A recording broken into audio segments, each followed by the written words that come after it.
Sir கேக்குதுங்களா?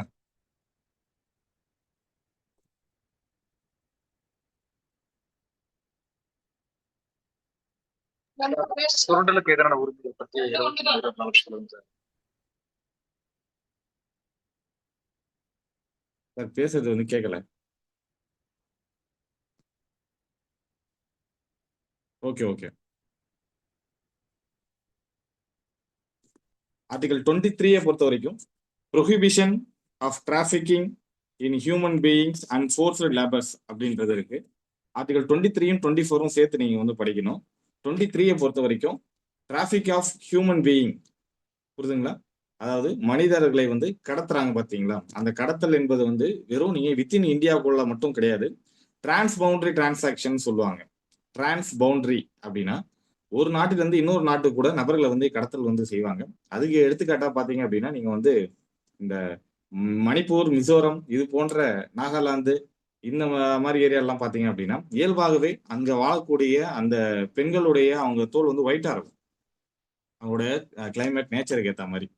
அப்ப அவங்க என்ன பண்ணுவாங்க அப்படின்னா இந்த தமிழ்நாட்டுல இல்ல சவுத் இந்தியால இந்த ஸ்பா போன்ற இடத்துல நேத்து கூட பாத்தீங்கன்னா ஒரு இஷ்யூஸ் ஒரு பிரச்சனை அப்படி நடந்துச்சு.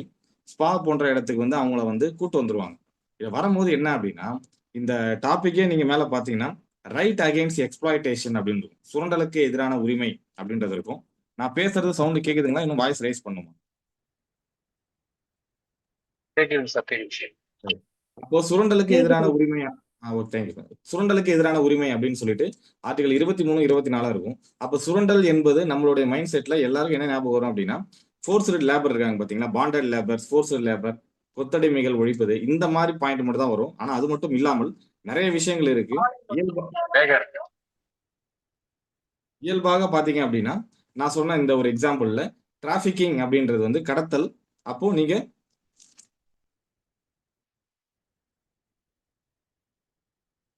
ரைட், ஒரே நிமிஷம்.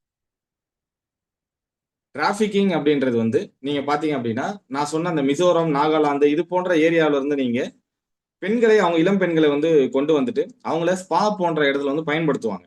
இதுல டாபிக்கே பாத்தீங்க அப்படின்னா சுரண்டலுக்கு எதிரானது. என்ன சுரண்டல் அப்படின்னா இங்க உழைப்பு சுரண்டல் நடக்குது.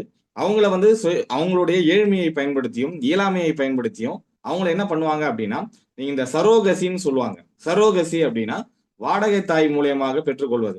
எடுத்துக்காட்டா பார்த்தோம் அப்படின்னா நம்ம சென்னையில சூளைமேட்ல பாத்தீங்க அப்படின்னா ஒரு பில்டிங்ல நார்மலா செக்அப்புக்கு வெரிஃபிகேஷனுக்கு போகும்போது ஒரே பில்டிங்ல கிட்டத்தட்ட 20க்கும் மேற்பட்ட பெண்கள் ஃபுல்லாவே பிரெக்னென்ட் லேடிஸா இருந்து மாட்டினாங்க. அது எப்படி ஒரு வீட்ல 20 பேர் இருப்பாங்க, அதுவும் 20 நார்த் இந்தியன்ஸா எப்படி இருப்பாங்க அப்படின்னு சொல்லி வெரிஃபிகேஷன் பண்ணும்போது தான் பாத்தீங்க அப்படின்னா அது கிட்டத்தட்ட ஃபுல்லாவே கமர்ஷியல் பிசினஸ் ஆகவே, கமர்ஷியலா பொருளாதாரத்தை ஈட்டக்கூடியதாக என்ன பண்றாங்கன்னா இந்த மாதிரி வடநாட்டுல இருக்கக்கூடிய அந்த திரிபுரா, நாகாலாந்து, மிசோரம், மணிப்பூர் இதுல இருக்கக்கூடிய பெண்களை கொண்டு அவங்களுடைய இயலாமையை பயன்படுத்தி அவங்க வீட்டுல ஒரு கான்ட்ராக்ட் மாதிரி போட்டுட்டு ஒரு 5 லட்சம் 10 லட்சம் வீட்டுல அமௌண்ட் கொடுத்துட்டு அவங்களை இங்க சரோகசி வாடகை தாய் மூலயமாக பெற்றெடுக்கிறாங்க. ஆனா வாடகை தாயை பெற்றெடுக்கணும் அப்படின்னா நீங்க இயல்பாக என்ன இருக்கணும், வருஷத்துக்கு குழந்தையை பெற்றுக்கொள்ள முடியாதுன்னு சொல்லிட்டு நீங்க மெடிக்கல் சர்டிபிகேட் வாங்கணும். அப்படி இருந்தாதான் நீங்க என்ன பண்ண முடியும், சரோகசியா போக முடியும்.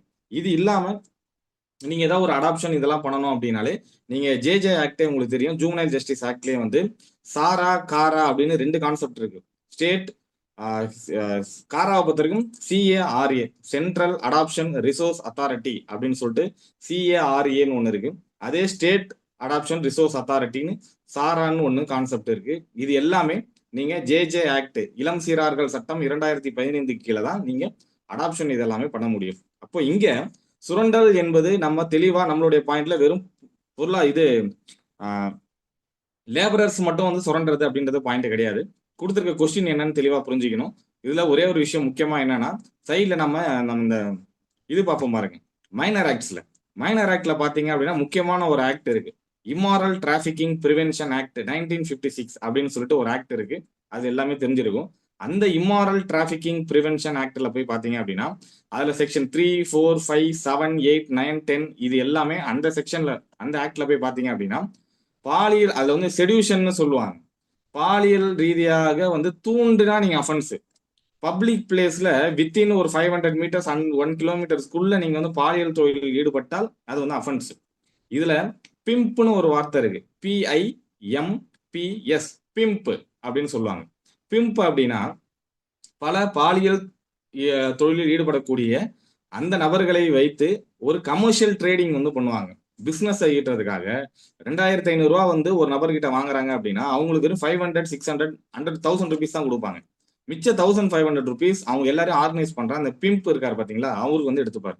இது எக்ஸ்பிளாய்டேஷன்.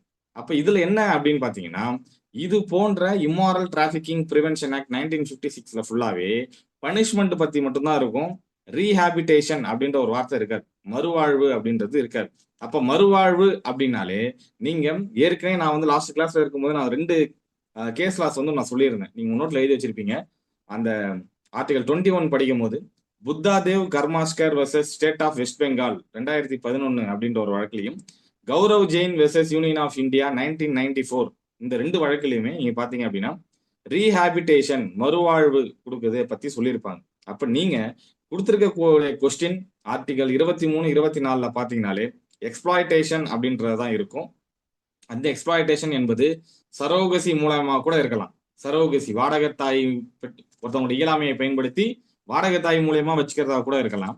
நான் கடவுள் படம் பாத்தீங்க அப்படின்னா நல்லா இருக்க குழந்தைய வந்து அவங்கள ஊனமுற்றவர்களாக, அதாவது ஊனமுற்றவர் சொல்லக்கூடாது, மாற்றுத்திறனாளிகளாக மாற்றி அதன் மூலம் வந்து பணம் ஈட்டுவது அப்படின்றதும் வந்து அது வந்து அஃபென்ஸ். அது வந்து ஜேஜே ஆக்ட்ல நீங்க பாத்தீங்கன்னா 110 செக்ஷன் 110க்கு மேல நீங்க போய் பாத்தீங்கன்னாலே நல்லா இருக்க குழந்தைய மாற்றுத்திறனாளிகளாக மாற்றி அதை பண்ணீங்கன்னா எவ்வளவு 20 இயர்ஸ் கிட்ட இருக்கிற இம்ப்ரிசன்மெண்ட் வந்து இருக்கு. இப்படி எந்த வகையில எக்ஸ்பிளாய்டேஷன் பண்ணாலுமே மிக மிக பனிஷபிள் அஃபென்ஸ். இதுல நாம தெரிந்து கொள்வது வல்னரபிள் குரூப்ஸ் அப்படின்னு சொல்லிட்டு நான் வந்து ஸ்டார்டிங்ல உங்களுக்கு சொல்லியிருக்கேனா, எளிதில் பாதிக்கப்படக்கூடிய குழுவினர். சார் நான் இப்ப எடுக்கிறது ஃபாஸ்டா போற மாதிரி இருக்கா இல்ல ஓகேவா? சார் ஓகேங்க சார். ரைட். அப்போ வல்னரபிள் குரூப்ஸ்னு சொல்லிட்டு ஒரு கான்செப்ட் இருக்கு. நீங்க இதெல்லாம் நீங்க பார்த்திருப்பீங்க. எளிதில் பாதிக்கப்படக்கூடிய குழுவினர் அப்படின்னு பார்த்திருப்பீங்க. எளிதில் பாதிக்கப்படக்கூடிய குழுவினர் யாரு? விமன், சைல்டு, அப்புறம் டிரான்ஸ்ஜெண்டர்ஸ், ஓல்டு ஏஜ் பீப்புள், வயதானவர்கள். இவங்க எல்லாருமே பாத்தீங்க அப்படின்னா வல்னரபிள் குரூப்ஸ் அப்படின்னு ஹியூமன் ரைட்ஸ் சொல்லியிருப்பாங்க, இன்டர்நேஷனல் லாலையும் சொல்லியிருப்பாங்க. அப்படி இருக்கக்கூடிய அந்த வல்னரபிள் குரூப், வல்னரபிள்னா யாரு? ஒரு நபர் இன்னொரு நபரால் எளிதில் பாதிக்கப்படக்கூடிய குழுவினர் அப்படின்னு சொல்லுவாங்க. அப்படி நீங்க இதுல இருக்க எல்லா விஷயத்தையுமே women, child, differently abled persons, transgenders, old age people, இவங்க எல்லாருமே எந்த வகையிலும் எக்ஸ்பிளாய்டேஷன் பண்ணாலும் அது வந்து தவறு. அப்ப நீங்க ஆர்டிகல் 23 அண்ட் 24ல போய் பாத்தீங்க அப்படின்னாலே முக்கியமா 2-3 வார்த்தைகள் வந்து இருக்கும். ஃபர்ஸ்ட் டிராபிக் இன் ஹியூமன் பீயிங்ஸ் அப்படின்னு இருக்கும். மனித நபர்களை வந்து கடத்துறது, இல்லைன்னா ஒரு இடத்துல இருந்து இன்னொரு இடத்துக்கு வந்து அவங்களுடைய இயலாமையை பயன்படுத்தி என்ன பண்றது, டிராபிக்கிங் வந்து பண்றது. இது வந்து நான் சொன்ன டிரான்ஸ் பவுண்டரி அப்படின்னு நான் சொன்னேன் பாத்தீங்களா, ஒரு நாட்டிலிருந்து இன்னொரு நாட்டுக்கு நீங்க கடத்தினாலுமே அது வந்து அஃபென்ஸ். நம்பர் 2 பாத்தீங்கன்னா பெக்கர், பிச்சை எடுக்க வந்து வைப்பது. சரிங்களா? நம்பர் 3 பாத்தீங்க அப்படின்னா அதுல இது அதாவது ஃபோர்ஸ்டு லேபர் அப்படின்னு சொல்லுவாங்க. கட்டாயமாக நீங்க கட்டாயப்படுத்தி வேலை வாங்குவது. இதுல பாத்தீங்க அப்படின்னா இந்த கிராமத்து சைடுல நிறைய சைடுலாம் நீங்க பாத்தீங்க அப்படின்னா இந்த இன்னும் கூட அந்த கொத்தடைமைகள் செங்கல் சூளையில வந்து வாங்கின ஒரு 10,000 ரூபாய் கடன் வாங்கியிருப்பாங்க. அதுக்கு கணக்கே இல்லாம 2 வருஷம் 3 வருஷம்லாம் அப்படி வேலை செய்வாங்க. அவங்க வேலை செய்வாங்க, ஹஸ்பண்ட் வேலை செய்வார், குழந்தைங்களும் வேலை செய்யும். கொத்தடைமைகள் இன்னும் நீங்க பாத்தீங்க அப்படின்னா அதுக்கு தனியா டிபார்ட்மெண்டே போட்டு கொத்தடைமைகளை மீட்டெடுப்பதற்கான எல்லா வேலையும் செஞ்சுட்டு இருப்பாங்க. இப்படி பண்ணையத்துல வைக்கிறது அப்படின்னு கூட சொல்லுவாங்க. இது மேடம் பண்ணையத்துல வைக்கிறதுன்னுவாங்களே அந்த மாதிரியா? எனக்கு அது தெரியல மேடம். அந்த வார்த்தை எனக்கு புதுசா இருக்கு. பண்ணையம்னா எனக்கு தெரியல. வேற அதான் சார், யாராவது குழந்தையில இருந்தே 1000 கம்மியா அமௌண்ட் வாங்கிட்டு அப்படியே லைஃப் லாங் அவங்க அப்படியே வேலை செய்யறது. கட்டப்பா பாகுபலி மாதிரி சொல்றீங்களா?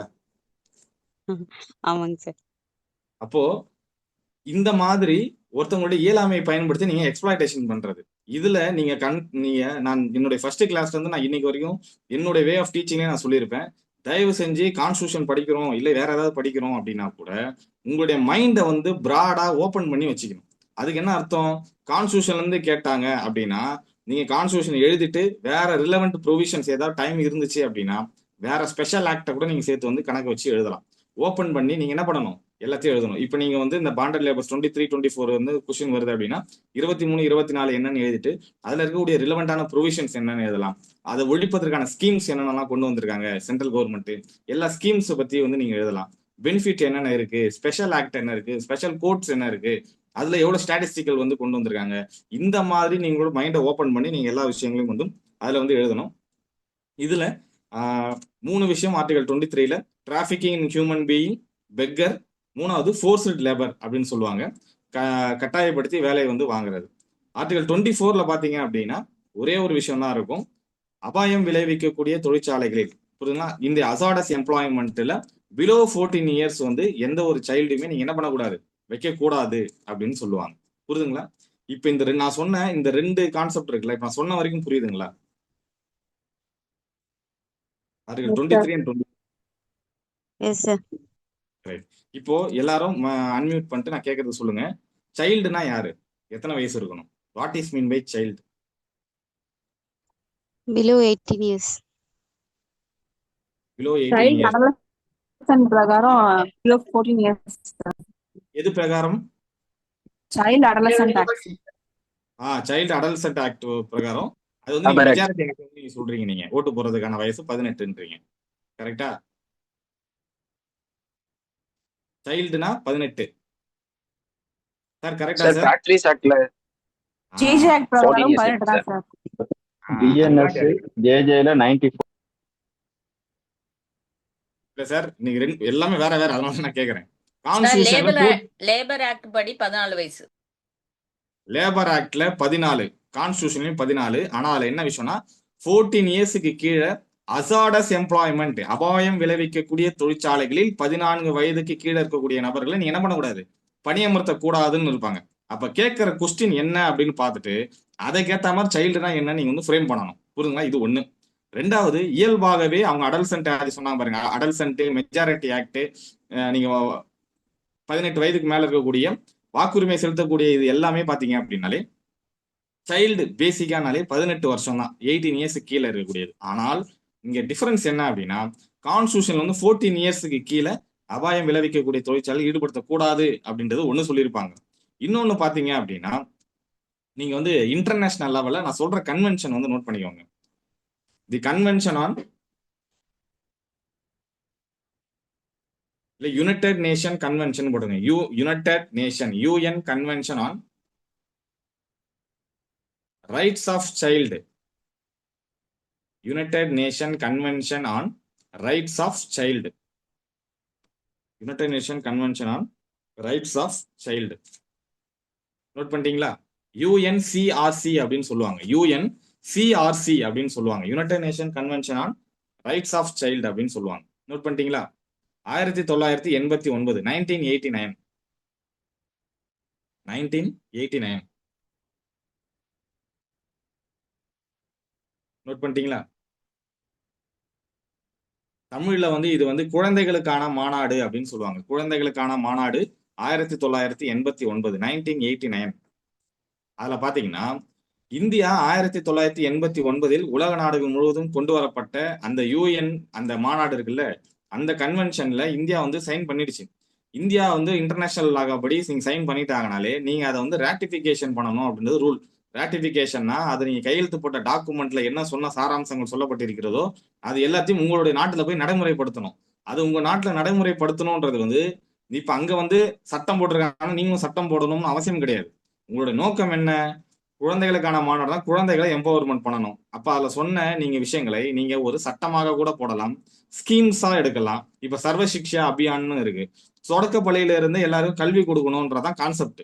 அதுக்கு நீங்க சட்டம் போடணும்னு அவசியம் கிடையாது. அப்ப நீங்க சட்டமும் போடலாம், ஸ்கீம்ஸ் போடலாம், என்ன வேணா பண்ணலாம். ஆனா நோக்கம் என்ன அப்படின்னா நீங்க குழந்தைகளை மேம்படுத்தணும் அப்படின்றதான் கான்செப்ட். இப்படி யுஎன்சிஆர்சியில இன்டர்நேஷனல் லெவல்ல சைல்டுக்கான ஏஜ் வந்து 18, நாட் பிலோ தி 18 இயர்ஸ் அப்படின்னு அந்த கன்வென்ஷன்லயே போட்டிருப்பாங்க.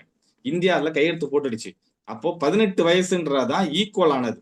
ஆனால் இது எங்கெங்கெல்லாம் டிஃபரெண்ட் ஆகும் அப்படின்னா சார் சொன்னார் பாருங்க, ஜேஜே ஆக்ட்னு சொன்னார்ல, ஜேஜே ஆக்ட்ல இயல்பாகவே 18 வயசு கீழே இருந்தா சைல்டு.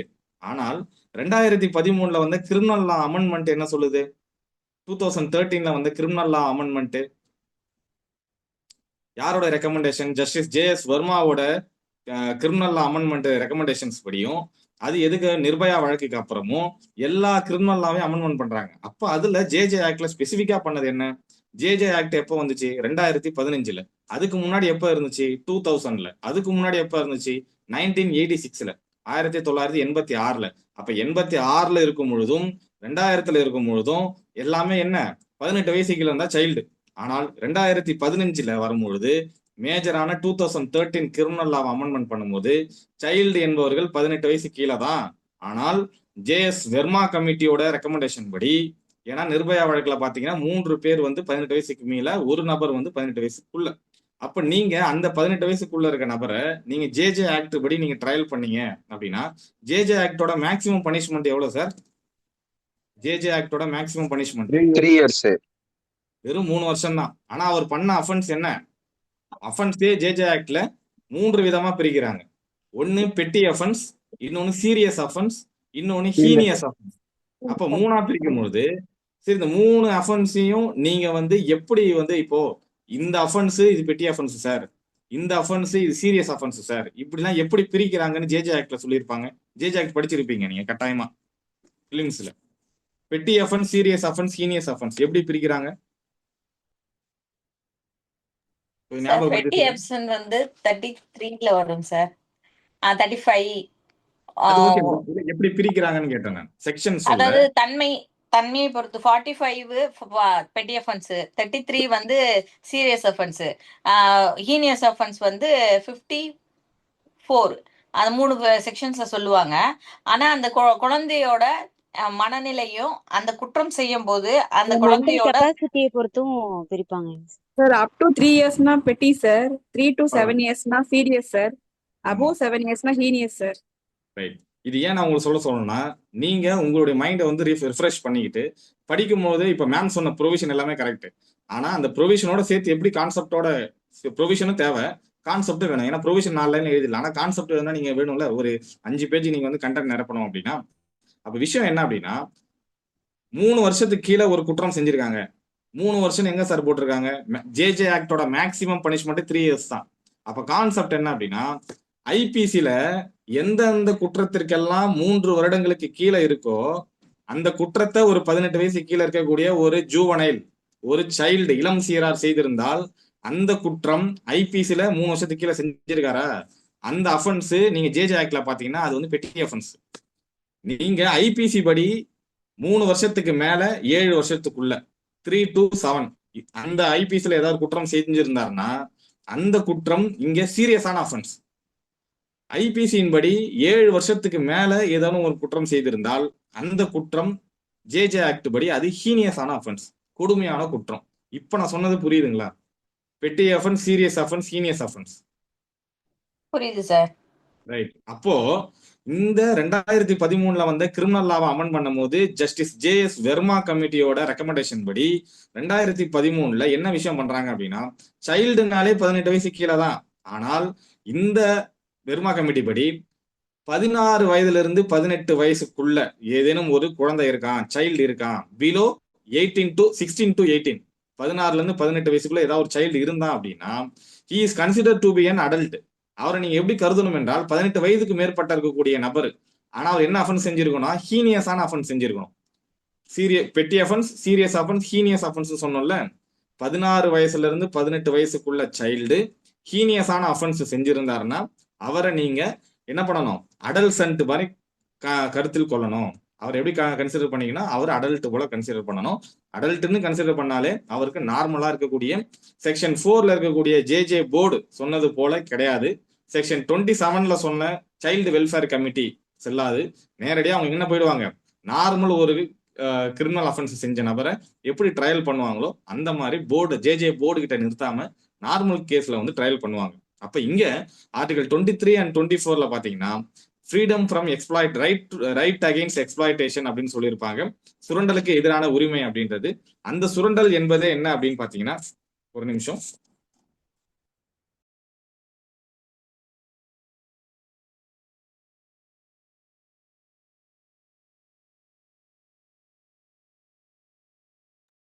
அப்போ சுரண்டலுக்கு எதிரான உரிமையில பாத்தீங்க அப்படின்னா சைல்டு என்பது 18 வயசு கீழே தான். ஆனா கான்ஸ்டியூஷன்ல 14 years அப்படின்னு போட்டிருப்பாங்க. யாரெல்லாம் 14 வயதுக்கு கீழே அசாடஸ் எம்ப்ளாய்மெண்ட்ல அபாயம் விளைவிக்கக்கூடிய தொழிற்சாலைகள் இருக்கிறார்களோ அவங்கள 14 வயதுக்குள்ள நீங்க என்ன பண்ணக்கூடாது, வேலையில அமர்த்தக்கூடாது அப்படின்னு சொல்லியிருப்பாங்க. இயல்பா நீங்க ஜேஜே ஆக்ட்ல பாத்தீங்கன்னா 18 வயசு தான். ஆனால் அந்த குழந்தை 16 to 18 இயர்ஸ் இருக்கு. ஆனால் அவர் செய்த குற்றம் ஹீனியஸ் அஃபென்ஸாக இருக்கு அப்படின்னா அவரை நீங்க அடல்ட்னு தான் கருத்துல கொள்ளணும். அதே போல யுஎன்சிஆர்சி இன்டர்நேஷனல் லெவல்ல சைல்டுக்குன்னா என்ன அப்படின்னு சொல்லிட்டு இந்தியா கையெழுத்து போட்டிருக்கு. சிக்னட்டரி அத்தாரிட்டியா மாறி ரேட்டிபிகேஷன் சொல்லுவாங்க. இதெல்லாம் இன்டர்நேஷனல் லெவல்ல ஜஸ்ட் தெரிஞ்சுக்கிட்டா போதும். ஒரு டாக்குமெண்ட்ல சைன் போட்டு அதை நம்ம நடைமுறைப்படுத்தணும் அப்படின்னா இன்டர்நேஷனல் லெவல்ல சைல்டுனாலே 18 வயசு தான். இந்தியா ஏற்றுக்கொண்டது உலக நாடுகள் முழுவதும் 18 வயசு. அப்ப பேசிக்கா கொடுத்திருக்க கொஸ்டினுக்கு ஏத்த மாதிரி கேட்டிருக்க கொஸ்டினுக்கு ஏத்த மாதிரி நீங்க என்ன பண்ணணும்? அது இப்ப அவங்க சொன்னாங்க பாருங்க, லேபர்ல கேட்டிருக்காங்களா இல்ல கான்ஸ்டியூஷன் படி இது கேட்டிருக்காங்களா இல்லைன்னா பேசிக்கா சைல்டுன்னு கொடுத்துருக்காங்கன்னா நீங்க பொதுவா 18 வயசு கீழ இருக்கக்கூடிய நபர்கள் இல்ல ஜேஜே ஆக்ட் ரிலேட் பண்ணி கேட்டிருக்காங்களா இல்ல ஒரு ஸ்டேட்மெண்ட் மாதிரி கொடுத்துருவாங்க. ஒரு கேஸ்ல மாதிரி ஸ்டேட்மெண்ட் மாதிரி கொடுத்துட்டு அந்த ஸ்டேட்மெண்ட்ல அவர் பண்ண அஃபென்ஸ் வந்து ரொம்ப கொடுமையான குற்றமா இருக்கு, 7 ஆண்டுகளுக்கு மிகாமல் செய்த குற்றம் இது இருக்கு அப்படின்னால இயல்பா நீங்க எப்படி எழுதணும்? சைல்டுனாலே 18 வயசு தான். எங்க சொல்லி இருக்கிறாங்க? இயல்பா நம்ம இன்டர்நேஷனல் கன்வென்ஷன்ஸ்லயும் சொல்லியிருக்கு, எல்லா மெஜாரிட்டி ஆக்ட்ல சொல்லியிருக்கு, அடல்சன்ட் ஆக்ட்ல எல்லாத்தையுமே 18 வயசுக்கு இருந்தாலே அவருக்கு குழந்தை தான். ஆனால் கொடுக்கப்பட்ட வினா என்ன அப்படின்னா அவர் செய்திருக்க குற்றம் 7 வருஷத்துக்கு மேல இருக்கனால இளம் சிறார்கள் சட்டம் 2015 படியும் ஜஸ்டிஸ் ஜே.எஸ். வெர்மா கமிட்டி 2013 பரிந்துரையின்படியும் அவர்களை 16 வயசுல இருந்து 18 வயசுக்கு கீழே இருந்தாங்கன்னா அவங்கள அடல்சன்ட் தான் நீங்க கருத்துல கொள்ளணும் அப்படின்னு சொல்லிட்டு முடிக்கணும். ஏன்னா அந்த ஜஸ்டிஸ் ஜே.எஸ். வெர்மா சொன்ன கமிட்டில தான் நீங்க ஐபிசில 326A கேபிட்டல் எல்லாம் அமெண்ட்மெண்ட் பண்ணாங்க. ஆசிட் அட்டாக்லாம் அமெண்ட்மெண்ட் பண்ணாங்க. ஞாபகம் இருக்கும்னு நினைக்கிறேன். 326 கேபிட்டல் ஏலாம் பாத்தீங்கன்னா ஆசிட் அட்டாக் இருக்கும். ஏன் அந்த ஆசிட் அட்டாக் முக்கியம் அப்படின்னா நார்மலா நீங்க வந்து இந்த மைனர் ஆக்ட்ல வந்து இது rights of person with disabilities ஆக்ட்னு ஒரு ஆக்ட் இருக்கு. மாற்றுத்திறனாளிகளுக்கான சட்டம் 2016ன்னு ஒரு சட்டம் இருக்கு. அந்த சட்டத்துல நீங்க போய் பார்க்கும்போது இயல்பா பழைய சட்டம் கொஞ்சம்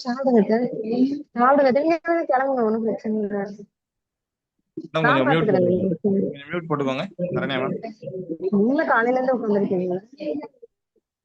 சரண்யா மேம் கொஞ்சம் மியூட் பண்ணிருங்க.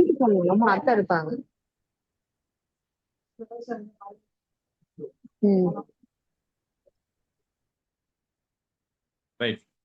அப்போ நீங்க இதுல rights of person with disabilities act RPWD act 2016 போய் நீங்க பாத்தீங்கன்னா மாற்றுத்திறனாளிகள் அப்படின்றது 21 வகையான மாற்றுத்திறனாளிகள் வந்து கொடுத்துருப்பாங்க.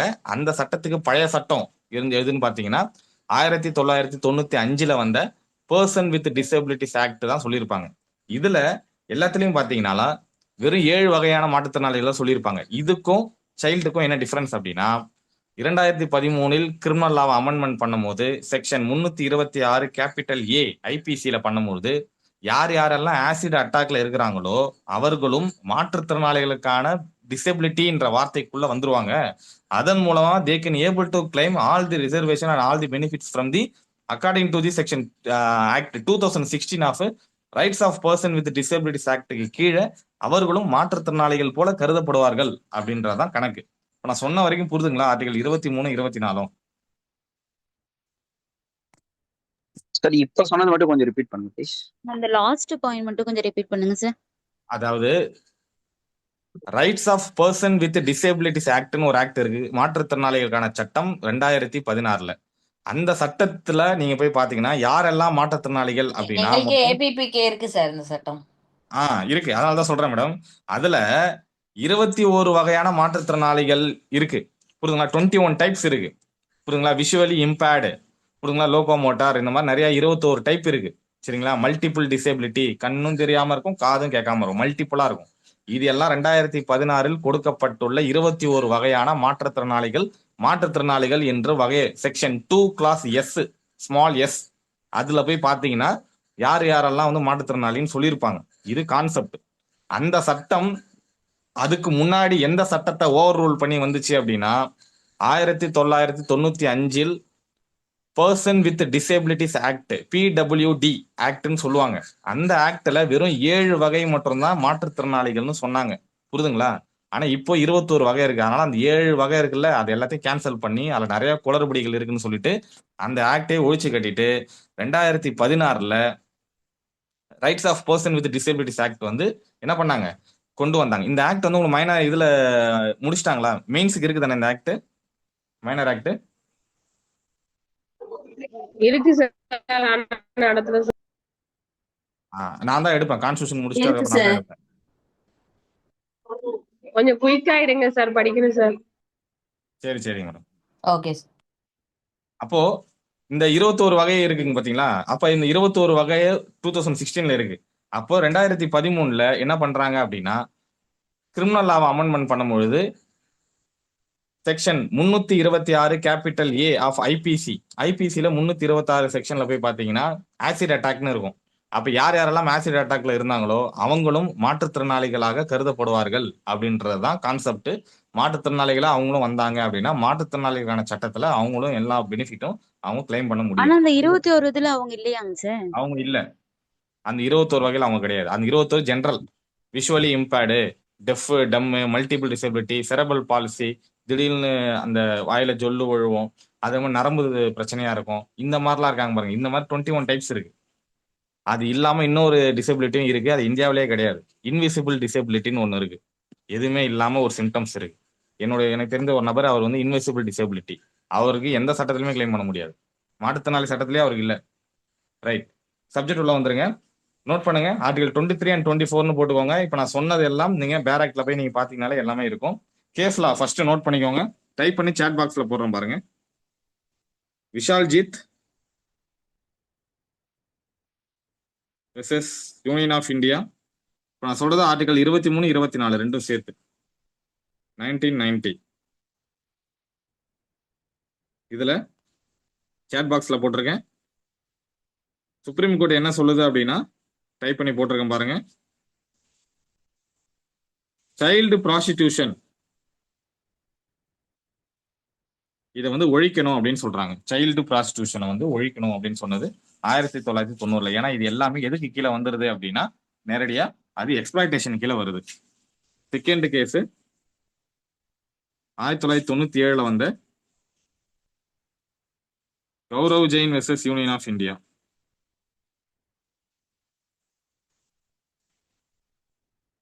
இதுல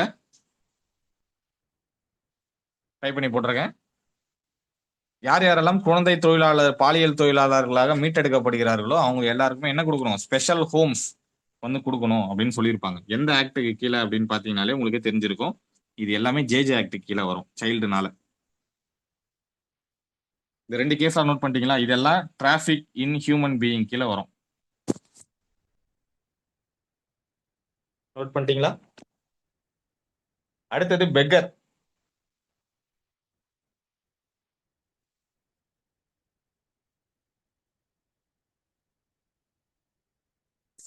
பெக்கர்னு போடுங்க. ஃபர்ஸ்ட் கேஸ்லாம் வந்து டைப் பண்ணி போடுறேன் பாருங்க.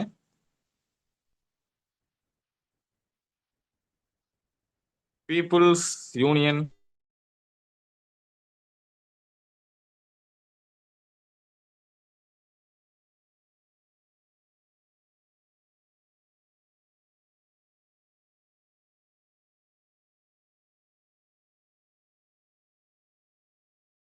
இந்தியா. டைப் பண்ணி போட்டிருக்கேன் பாருங்க.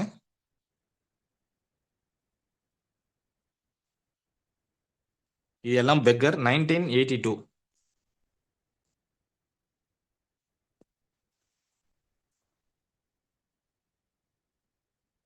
இது ஃபோர்ஸ்ட் லேபர் அபாலிஷ் பண்ணும் அந்த கேஸ் தானே சார் இது?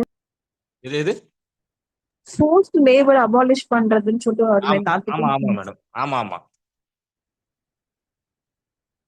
அதுக்கும் பெக்கருக்கும் என்ன சார் சம்பந்தம் இல்லை?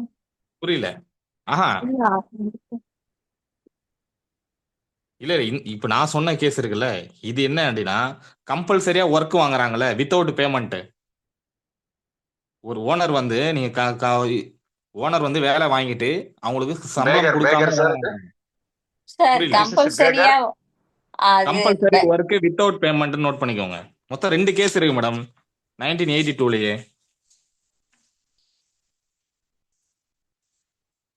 சார் நான் சொல்றது கொஞ்சம் நோட் பண்ணுங்களேன். Compulsory work without payment note பண்ணுங்க. அதான் சார், அது பேர் பேகர் தானே சார்? பேகர். ஆமா. Okay sir, thank you.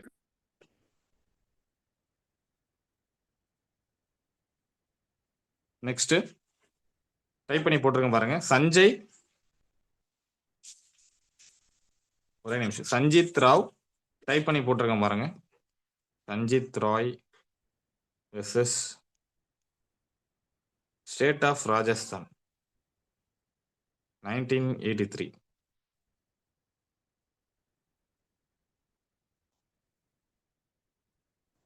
இந்த வழக்குல வந்து மினிமம் வேஜஸ் நான் போட்டிருக்கேன்.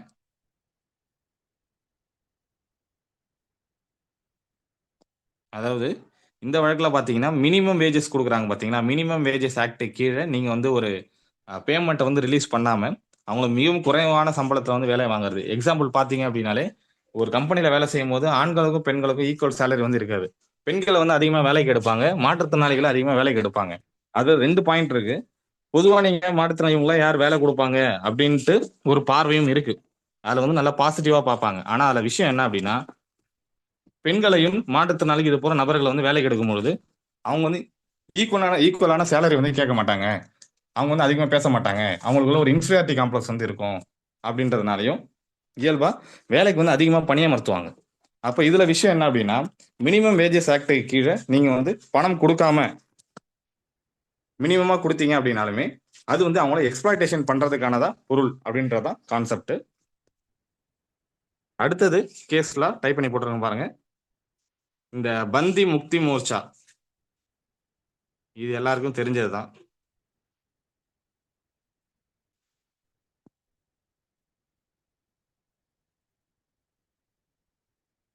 டைப் பண்ணி போட்டுருங்க 1983. இது வந்து பாண்டட் லேபர் அபாலிஷன் சிஸ்டம் இருக்குல்ல, பாண்டட் லேபர் சிஸ்டம்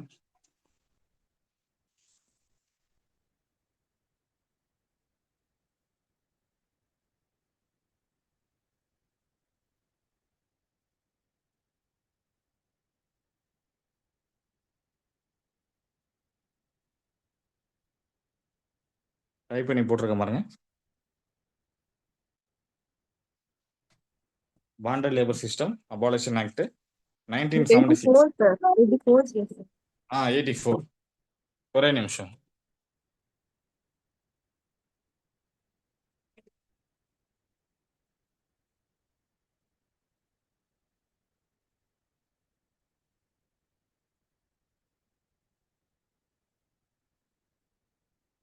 அடுத்த கேஸ்லாம் போட்டிருக்கேன் பாருங்க.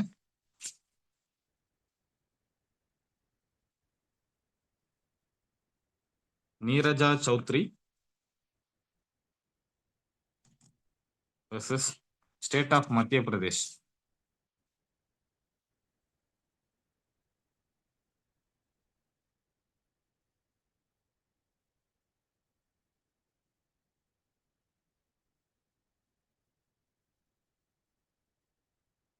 இதுல வந்து நோ ரெம்யூனரேஷன் டைப் பண்ணி போட்டிருக்கேன் எல்லாமே.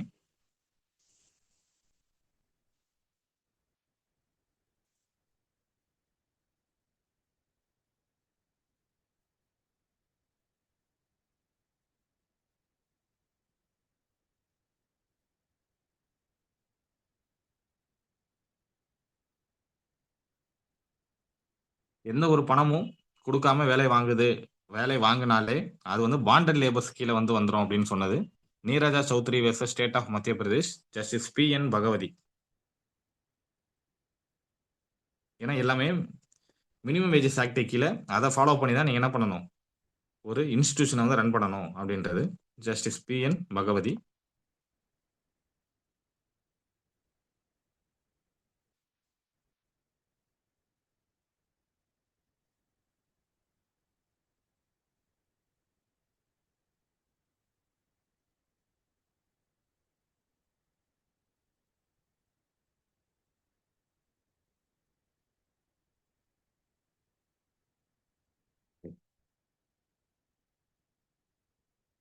Next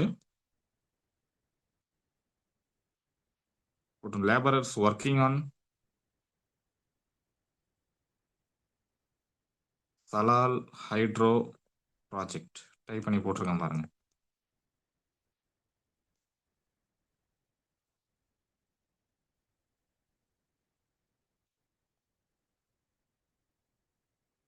state of Jammu Kashmir 1984.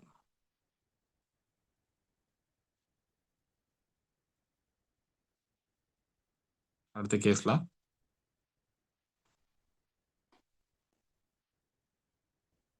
இதுல வந்து below the age of 14 years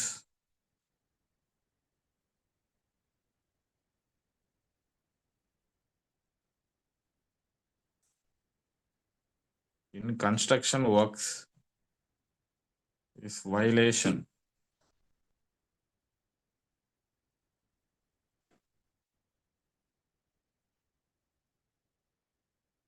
எல்லாம் chat பாக்ஸ்ல பாருங்க, டைப் பண்ணி எல்லாம் போட்டுட்டு இருக்கேன். 14 வயதுக்கு கீழே வேலை ஒரு கன்ஸ்ட்ரக்ஷன் ஒர்க்ல, அதாவது வந்து அந்த சலால் ஹைட்ரோ ப்ராஜெக்ட்ல அந்த கட்டுற அந்த ஒர்க்ல வந்து 14 வயதுக்குள்ள கீழே இருக்கக்கூடிய நபர்களை அபாயம் விளைவிக்கக்கூடிய எம்ப்ளாய்மெண்ட்ல வந்து ஒரு சைல்ட பணியமர்த்தினாங்க கன்ஸ்ட்ரக்ஷன் ஒர்க்குக்கு அப்படின்னா அது வந்து வயலேஷன் ஆஃப் ஆர்டிகல் 24 அப்படின்றது சொல்றாங்க. நெக்ஸ்ட் 1996ல இந்த கேஸ்ல வந்து ஃபேமஸான case MC Mehta versus state of Tamil Nadu. கேள்விப்பட்டிருக்கீங்களா? MC Mehta versus state of Tamil Nadu. Sir கேக்குது? எம்சி மேத்தா நிறைய கேஸ் இருக்கு. தமிழ்நாட்டுல எதுக்கு வந்தாருன்னு கொஞ்சம் இதா இருக்கு சார், சொல்லுங்க. தமிழ்நாடுனாலே ஒரே ஒரு கேஸ் தான் மெயினான கேஸ் வந்து அந்த சிவகாசி பட்டாசு வழக்கு இருக்கு பாத்தீங்களா? Okay okay. சிவகாசி அந்த இந்த தொழிற்சாலை, தீப்பெட்டி தொழிற்சாலை. எம்சி மேத்தா டைப் பண்ணி போட்டிருக்கேன் பாருங்க. 1996ல MC Mehta versus state of Tamil Nadu அப்படின்னு கேட்டாலும் அது ஒரு வழக்கு. சிவகாசி மேட்ச் இண்டஸ்ட்ரீஸ் டைப் பண்ணி போட்டிருக்கேன் பாருங்க சார்.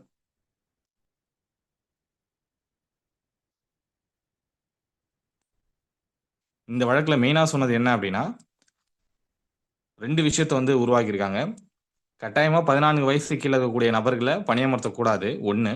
அதுல அப்படி யாராவது பணியமர்த்தினாங்க அப்படின்னா அந்த தொழிற்சாலையில் இருக்கக்கூடிய அந்த ஓனர் எம்ப்ளாயர் இருக்கார்ல, அவர்கிட்ட இருந்து கிட்டத்தட்ட 20,000 ரூபாய் வந்து ஃபைன் அமௌண்ட் வந்து போடுவாங்க. 1996ல 20,000 ரூபாய். யோசிச்சு பாருங்க. 1996ல 20,000 ருபீஸ் வந்து ஃபைனு. அந்த ஃபைனை எடுத்துட்டு வந்து நோட் பண்ணி டைப் பண்ணி போட்டுருங்க பாருங்க. சைல்டு லேபர் ரீஹாபிடேஷன் ஃபண்டுன்னு சொல்லுவாங்க. இந்த சைல்டு லேபர் ரீஹாபிடேஷன் ஃபண்டு அப்படின்னு சொல்லிட்டு ஒரு அக்கௌண்ட் உருவாக்கி எந்த குழந்தையை வந்து மறுவாழ்வு கொடுத்து மீட்டெடுக்க வேண்டுமோ அவங்கள மீட்டெடுத்து அந்த பணத்தை அதுக்காக பயன்படுத்திப்பாங்க, அவங்கள மறுவாழ்வு கொடுப்பதற்காக. இதுல நீ ஞாபகம் வச்சுக்க வேண்டியது MC Mehta versus state of Tamil Nadu அப்படின்னு அந்த தமிழ்நாடுன்னு ஒரு வார்த்தை இருந்தாலே அது வந்து நீங்க சிவகாசி தீப்பெட்டி தொழிற்சாலை வழக்கு ஞாபகம் வரணும். அந்த வழக்குல 2 விஷயம். ஒன்னு, சைல்டு லேபர் ரீஹாபிடேஷன் ஃபண்டு ஒதுக்குவாங்க. அதுல யார் யார் எம்ப்ளாயர் எல்லாம் வந்து அஃபென்ஸ் பண்றாரோ, பணியமர்த்துறாரோ அவர்கிட்ட 20,000 ரூபாய் வந்து என்ன பண்ணணும், அந்த அக்கௌண்ட்ல வந்து டெபாசிட் வந்து பணம் டெபாசிட் வந்து பண்ணணும்.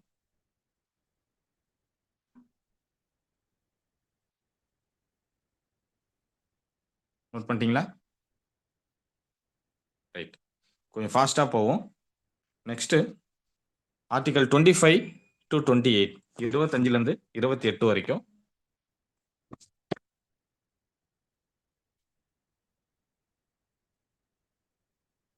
ஒரு நிமிஷம்.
நெக்ஸ்ட் ஆர்டிகல் 25ல இருந்து 28 வரைக்கும். அதுல பாத்தீங்கன்னா right to freedom of religion அப்படின்றது இருக்கு, மத வழிபாட்டு உரிமை அப்படின்னு ஒண்ணு. இப்போ மத வழிபாட்டு உரிமை அப்படின்றது வந்து 25ல இருந்து 28 வரைக்கும். 25ல பாத்தீங்க அப்படின்னா freedom of conscience and free profession practice and propagation of religion அப்படின்னு இருக்கும். அதாவது எந்த ஒரு தனி மனிதனும் நம்மளுடைய மதத்தை, ஒரு முக்கியமான வார்த்தை என்ன அப்படின்னா 25 கிளாஸ் 1ல போய் பார்த்தீங்கன்னா வேற ஆக்ட் வச்சிருந்தா பாருங்க. 25 கிளாஸ் 1ல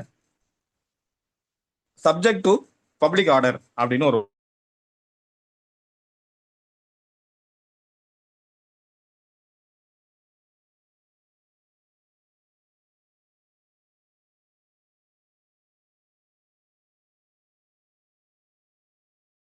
தாராளமா செய்யலாம். ஆனா எதுக்கு பாதிப்பு அடையக்கூடாது அப்படின்னா வார்த்தைலாம் நோட் பண்ணிக்கோங்க. சப்ஜெக்ட் டு பப்ளிக் ஆர்டர், பொது அமைதிக்கு குந்தகம் விளைவிக்காமல் ஒண்ணு. நம்பர் 2 மொராலிட்டி, தமிழ்ல ஒழுக்க நெறி அப்படின்னு சொல்லுவாங்க. ஒழுக்க நெறி அப்படின்னா இப்ப நான் வந்து என்னோட மதத்தை பரப்புறேன் அப்படின்னா அது வேற ஒரு நபருக்கு வந்து அந்த மதம் பாருங்க, இந்த மதம் பாருங்க, இவங்க இப்படி பண்றாங்க பாருங்க, அப்படி பண்றாங்க பாருங்கன்னு சொல்லிட்டு அது ஒரு மாரலா இல்லாம எப்படி பண்ணுவாங்க தெரியுமா? ஒரு ஒரு பிராக்டிஸ் வந்து கொச்சைப்படுத்தி பேசுறது, என்னுடைய மதம் உயர்ந்ததுன்னு பேசுறது, இப்படி வந்து அனுமதி கிடையாது. அந்த சமயத்துல நீங்க ஆர்டிகல் 25ல இருந்து 28 வரைக்கும் உங்களுக்கு நீங்க இது எங்களோட ஃபண்டமெண்டல் ரைட்ஸ் அப்படின்னு நீங்க கேட்டீங்கன்னா உங்களை வந்து அலோவ் பண்ண வந்து மாட்டாங்க. இது ஒண்ணு. மூணாவது வந்து ஹெல்த். நீங்க மத சுதந்திரம் என்ற பெயரில் நீங்க செய்யக்கூடிய ஒரு செயல் அடுத்த நபருக்கு வந்து அது அவங்களோட உயிருக்கு உத்தரவாதத்திற்கு வந்து பிரச்சனை ஏற்படுது அப்படின்னா உங்களுடைய அடிப்படை உரிமை அப்படின்றது வந்து அலோவ் பண்ண மாட்டாங்க. இந்த 3 விஷயம் வந்து போட்டு வச்சுக்கோங்க. Subject to public order, morality and health. Note பண்ணிட்டீங்களா? இதுல 2 கேஸ்லால இந்த செக்யூலரிசம் அப்படின்ற கான்செப்ட் வந்து பேசியிருப்பாங்க. நம்ம பிரியாம்பல்லையுமே இருக்கும் செக்யூலரிசம் அப்படின்றது. 2 வழக்கு முக்கியமான செக்யூலரிசத்துக்கு ஞாபகம் இருக்குங்களா? செக்யூலரிசம், மதசார்பின்மை. Kesavananda Bharati SR Bommai case sir. Super, அப்படியே நோட் பண்ணிக்கோங்க. ஒன்னு Kesavananda Bharati versus state of Kerala. Kesavananda Bharati versus state of Kerala. அவரோட ஜஸ்டிஸ் நேம் வந்து எஸ்எம் சிக்ரி. டைப் பண்ணி போட்டிருக்கேன் பாருங்க, எஸ்எம் சிக்ரி டைப் பண்ணி போட்டிருக்கேன். 1973. இன்னொரு வழக்கு எஸ்ஆர் பொம்மை வெர்சஸ் யூனியன் ஆஃப் இந்தியா 1994. இந்த 2 வழக்கிலுமே 1994, இந்த 2 வழக்கிலுமே மெயினா சொன்னது என்ன அப்படின்னா செக்யூலரிசம் வந்து நம்மளுடைய basic structure of the constitution அப்படின்னு சொல்லியிருக்காங்க. மதசார்பின்மை தான் நம்மளுடைய கான்ஸ்டிடியூஷனோட பேசிக்கான ஸ்ட்ரக்சர், அடிப்படை கட்டுமானம் அப்படின்னு சொல்லியிருக்காங்க. அப்போ இந்த ஆர்டிகல் 25ல இருந்து 28 வரைக்கும் நீங்க மத வழிபாடும் அதோட உள்ளடக்கியது தான். இது மெயினானது. புரியுதுங்களா?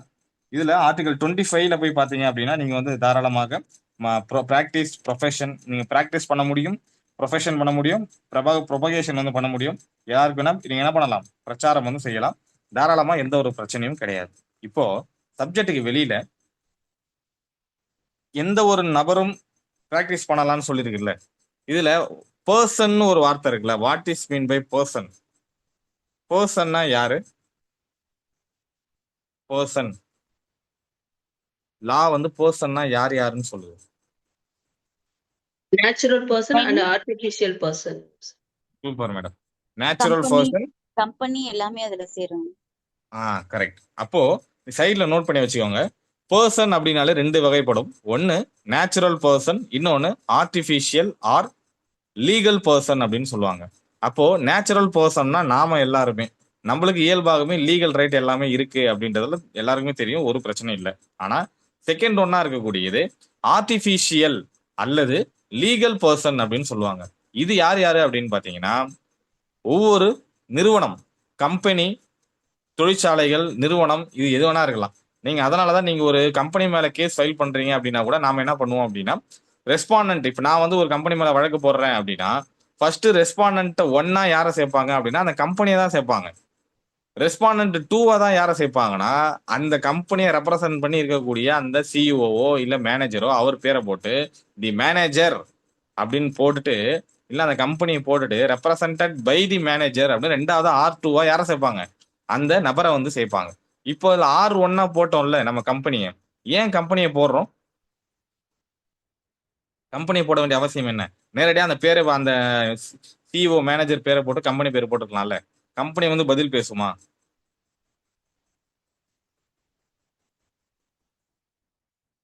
பேசாது அப்போ சார்.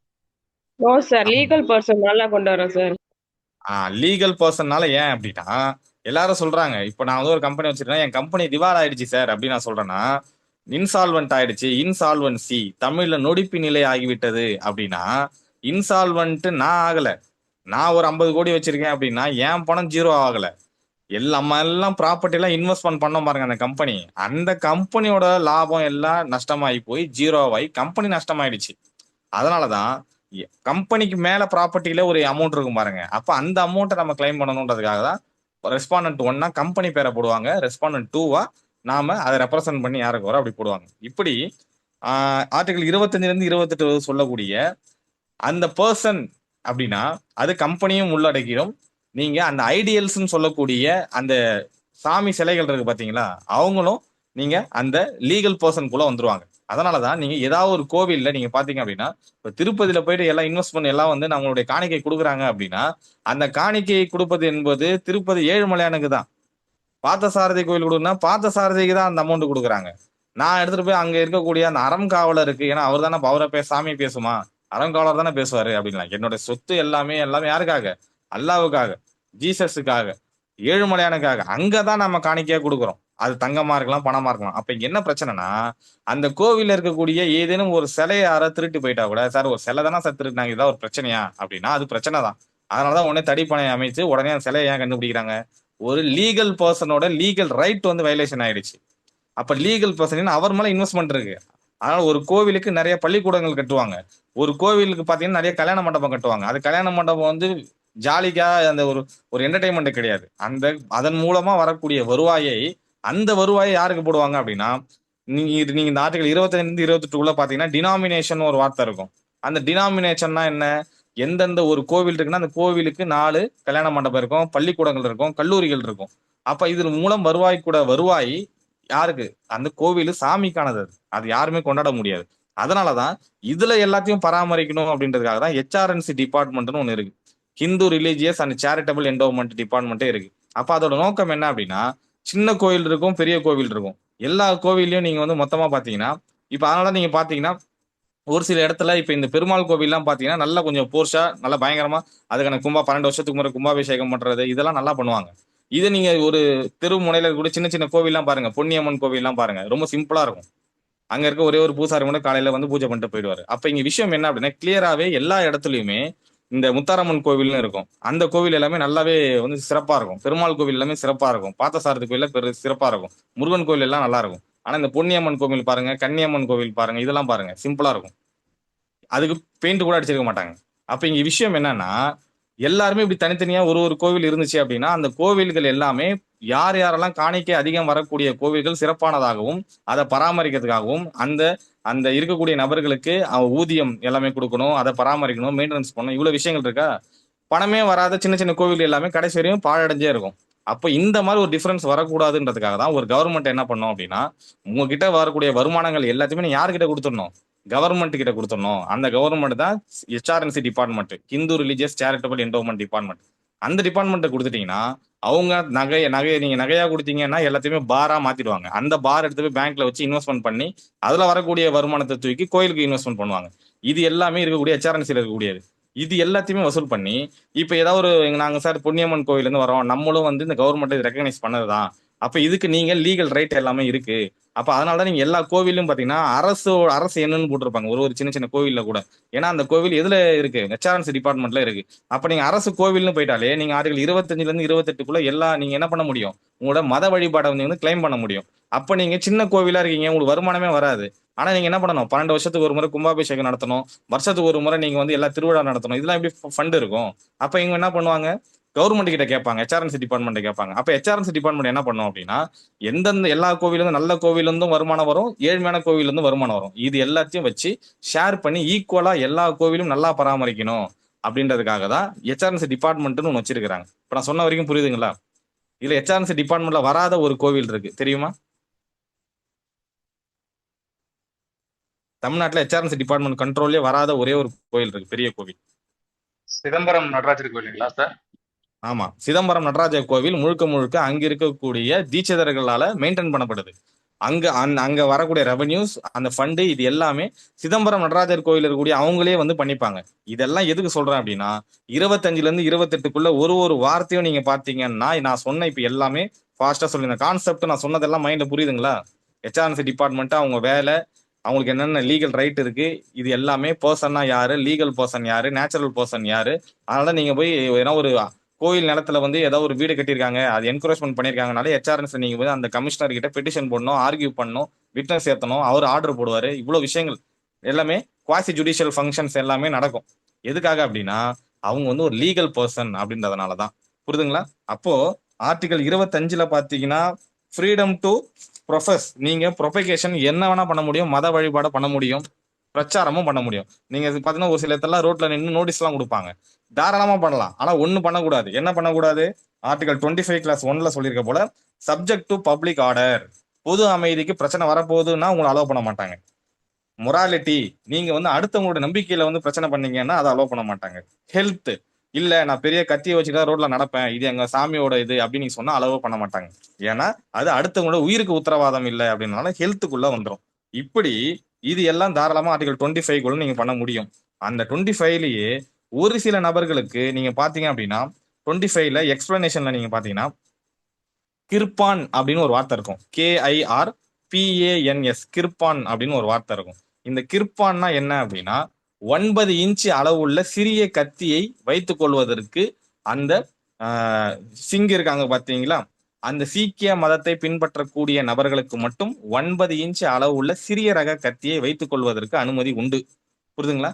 இது ரீசெண்டா தமிழ்நாட்டுல கூட ஒருத்தர் பாத்தீங்கன்னா அவர் வந்து ஒரு சிங்கு ஓட்டு போட வச்சிருந்தாரு, ஓட்டு அவருக்கு இருக்கு.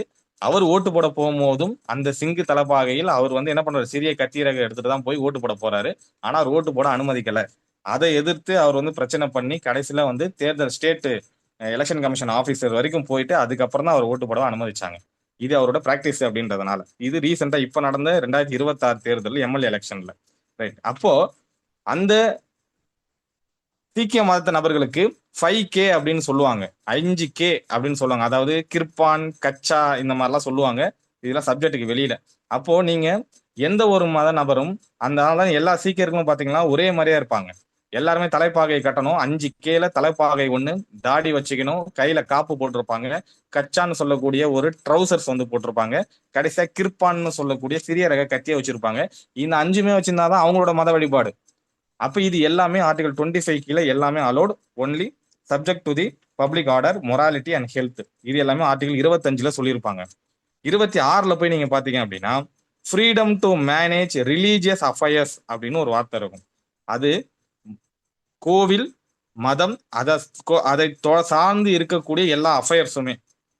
அதான் நான் சொன்னேன், ஒரு கோவில் இருக்கும், அது தொடர்பாக இருக்கக்கூடிய அனைத்து பள்ளிகள், கல்லூரிகள் எதை வேணாலும் மெயின்டைன் பண்ணுவதற்கு என்ன அனுமதி உண்டு அவங்களுக்கு, எல்லாமே அவங்களுடைய ஃபண்டமெண்டல் ரைட்ஸ். இதுதான் டினாமினேஷன் அப்படின்னு நான் சொன்னேன் நான்.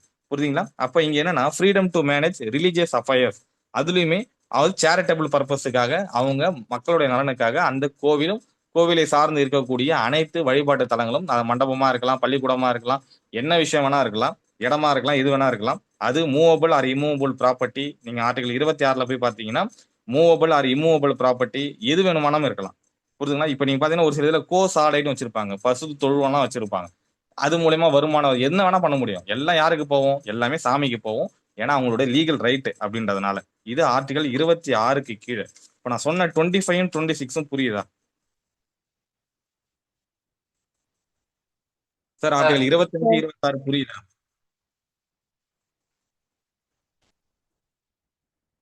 Yes sir.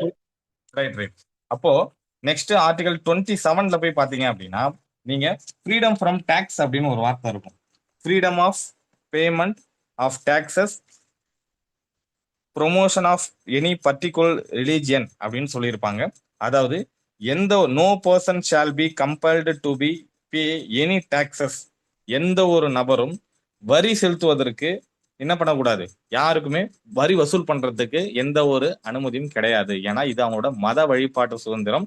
அப்போ மதம் மற்றும் மதம் தொடர்பாக இருக்கக்கூடிய எந்த விஷயத்துக்குமே நீங்க என்ன பண்ணக்கூடாது, வரி என்பது கிடையாது. முழுவதும் அது வந்து டாக்ஸ் எக்ஸம்ஷன் அப்படின்றது ஒரு வார்த்தை வந்து இருக்கும். இப்போ கொஸ்டின் என்ன அப்படின்னா, ஒரு முறை கேட்டிருந்தாங்க, ஆர்டிகல் 27க்கு கீழே ஃபீஸ் டாக்ஸ் ரெண்டும் ஒண்ணா வேற வேறயா? ஃபீஸ் டாக்ஸ் ரெண்டும் ஒண்ணா வேறயா சார்? ஃபீஸ் டாக்ஸ்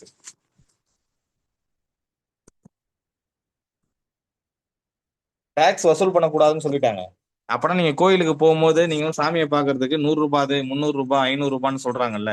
அப்ப அது ஒரு கேள்வி வருதுல்ல, அப்ப சாமியை பார்க்கணும் என்ன வரி வசூல் பண்றீங்களா நீங்க அப்படின்னு? இல்ல கோயில சார். கட்டணம் வசூலிப்பாங்க சார். சாமிக்கு வந்து அர்ச்சனை பண்ணும்போது ஃபீஸ்னு ஒரு 5 ரூபா 10 ரூபா வாங்குவாங்க சார், நிர்வாகத்துக்காண்டி. இல்ல இல்ல, அந்த 5 ரூபா 10 ரூபா நம்மளா பார்த்து கொடுக்கறது தானே, அது கிடையாது. ஆனா இங்க நீங்க சாமிக்கு போனீங்கன்னா இலவச கியூ ஒண்ணு இருக்கும். 100 ரூபாய், 500 ரூபாய், 300 ரூபாய் அப்படின்லாம் இருக்கும்ல. அப்ப இங்க வந்து சாமியை பாக்குறதுக்குன்னா நீங்க வந்து 200 ரூபாய் வரி கட்டணும் அப்படின்னு எதனா இருக்கா அப்படின்னு கேக்குறேன் நான். 200 ரூபாய் 300 ரூபாய் வரி கட்டணுமா? இல்லைங்க சார், அப்போ கம்பல்சரி ஃபீஸ் இல்லைங்க சார். வேற. ஏன்னா இது வந்து ஒரு முறை கேட்டாங்க. கட்டாயம் இருக்கு சார். ஆமா, இல்ல இது வந்து ஒரு முறை கேட்ட கொஸ்டின். அப்ப நல்லா புரிஞ்சுக்கோங்க, ஃபீஸ் வேற டாக்ஸ் வேற. புரியுதுங்களா? டாக்ஸ் அப்படின்றது மதமும் மதம் தொடர்பாக இருக்கக்கூடிய ரிலீஜியஸ் அஃபேர்ஸ் இருக்குல்ல, இது எல்லாத்தையும் நீங்க வந்து என்ன பண்ணணும், அதை மெயின்டைன் பண்றதுக்கு வரி வசூல் செய்ய வேண்டுமா என்றால் அது ஒருபோதும் அனுமதி கிடையாது. ஃபுல்லாவே டாக்ஸ் வந்து எக்ஸம்ஷன் தான், வரி வந்து விலக்கு தான். புரியுதுங்களா? ஆனால் கோயில்ல நீங்க பாத்தீங்க அப்படின்னா 100 ரூபாய், 300 ரூபாய், 500 ரூபாய், 1000 ரூபான்னு வாங்குவாங்க. இது என்ன அப்படின்னா ஃபீஸ் கிடையாது, இது வந்து ஃபீஸ்.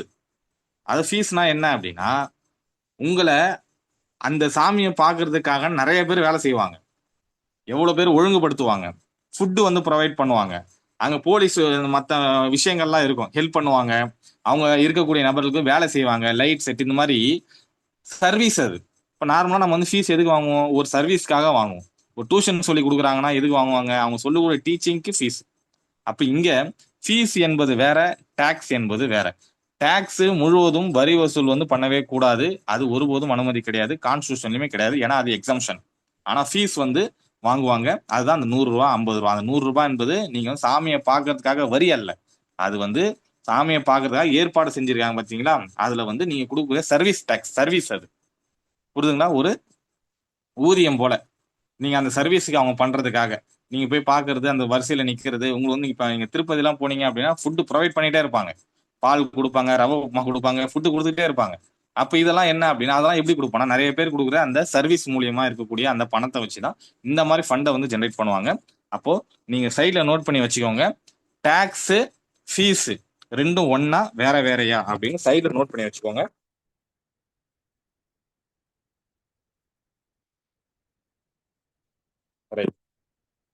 நெக்ஸ்ட் ஒரு கேஸ்ல ஒன்று நோட் பண்ணிக்கோங்க, ஒரு சப்ஹெட்டிங் மாதிரி போட்டு, நான் பிராமின்ஸ்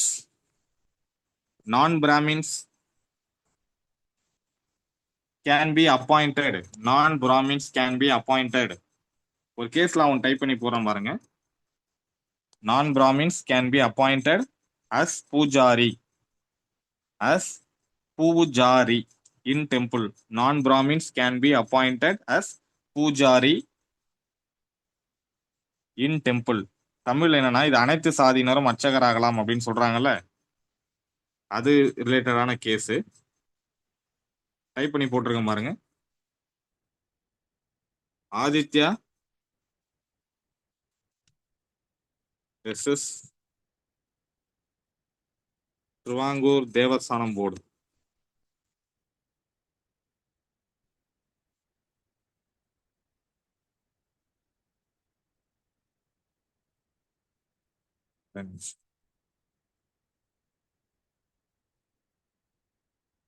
டைப் பண்ணி போட்டிருக்கேன், எழுதிருங்க.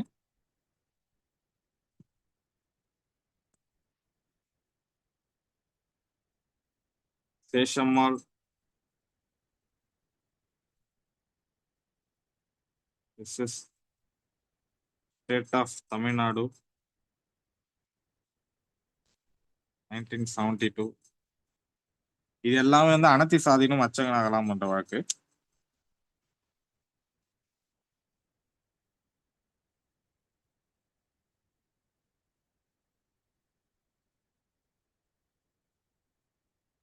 சைவாச்சாரியார்கள்.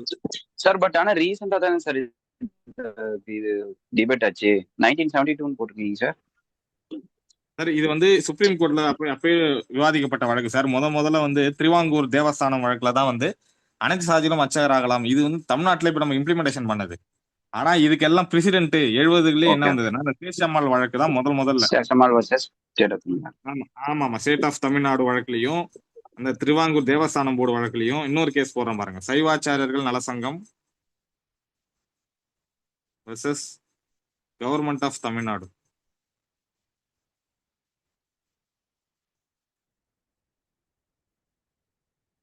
ரெண்டாயிரத்தி 16. இந்த 3 கேஸையும் நோட் பண்ணி வச்சுக்கோங்க. இது வந்து non Brahmins can be appointed as pujari in temple. Note பண்ணிட்டீங்களா? சார் இந்த ஆதித்யா எந்த வருஷம் சார்? ஆதித்யா திருவாங்கூர் தேவஸ்தானம். ஒரே நிமிஷம்.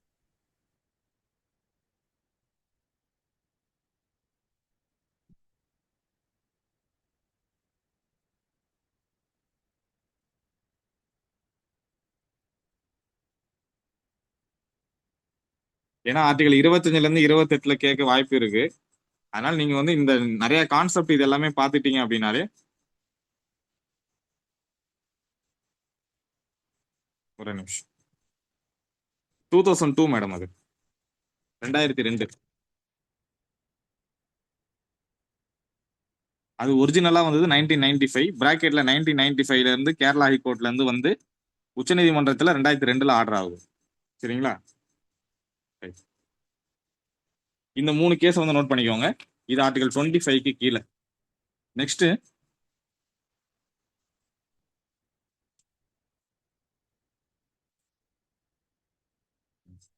இந்த கேஸ் உங்களுக்கு தெரிஞ்சதுதான்.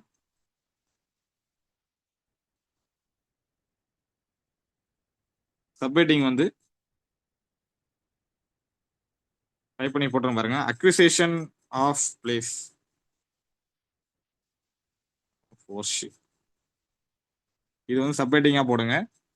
கேஸ் வந்து எம் சித்திக் வெர்சஸ்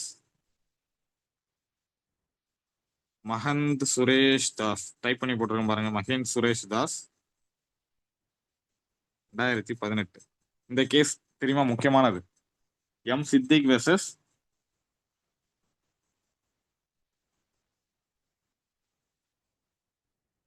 இந்த வழக்கும் doctor M Ismail Faruqui.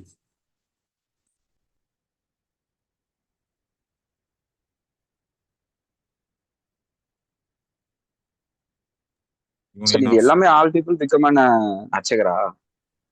Sir ஆமா சார். அனைத்து சாதியிலும் அர்ச்சகர் ஆகலாம் அப்படின்னு சொன்ன வழக்கு பழைய கேஸ்ல நான் சொல்லியிருக்கேன். Okay okay. இல்ல சார் இப்ப நான் ஃபர்ஸ்ட் சொன்ன 3 கேஸ் வந்து அனைத்து சாதியும் அர்ச்சகர். இப்ப நான் எம் சித்திக்கு எல்லாம் போட்டிருக்கேன் பாருங்க.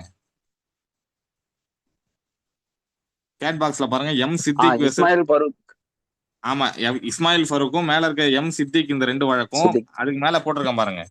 அக்விசேஷன் ஆஃப் பிளேஸ் ஆஃப் வர்ஷிப்னு இருக்குல்ல, இது வந்து இது 2 வழக்கும் வந்து பாபர் மசூதி வழக்கு. Okay sir.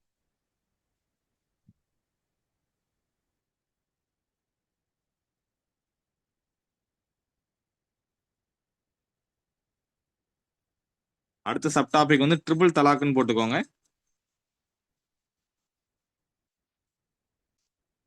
ட்ரிபிள் தலாக்னாலே ஷயாரா பானு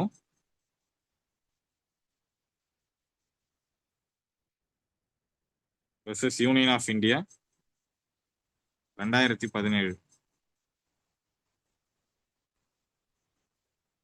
இது வந்து ட்ரிபிள் தலாக் அப்படின்னா டைப் பண்ணி போட்டிருக்கேன் பாருங்க. தலாக்கே பித்தார் அப்படின்வாங்க. கொஸ்டின் கஷ்டமா கேட்கணும், இப்படிதான் சார் கேட்பாங்க. ட்ரிபிள் தலாக்னு கேட்காம டைப் பண்ணி போட்டிருக்கேன் பாருங்க. சேட் பாக்ஸ்ல பாருங்க.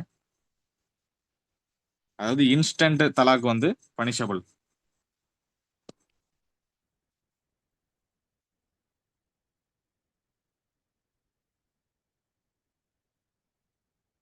நோட் பண்ணிட்டீங்களா? சார் இதுல இந்த தலாக் டி ஆசான் ஏஹெச்ஏஎஸ்என் ஹெச்ஏஎஸ்என் ஒன்று வருதே சார், சார் ஆமா தலாக்கி சார் சத்தின்னு ஒன்று இருக்கு. ஆமா ஆமா.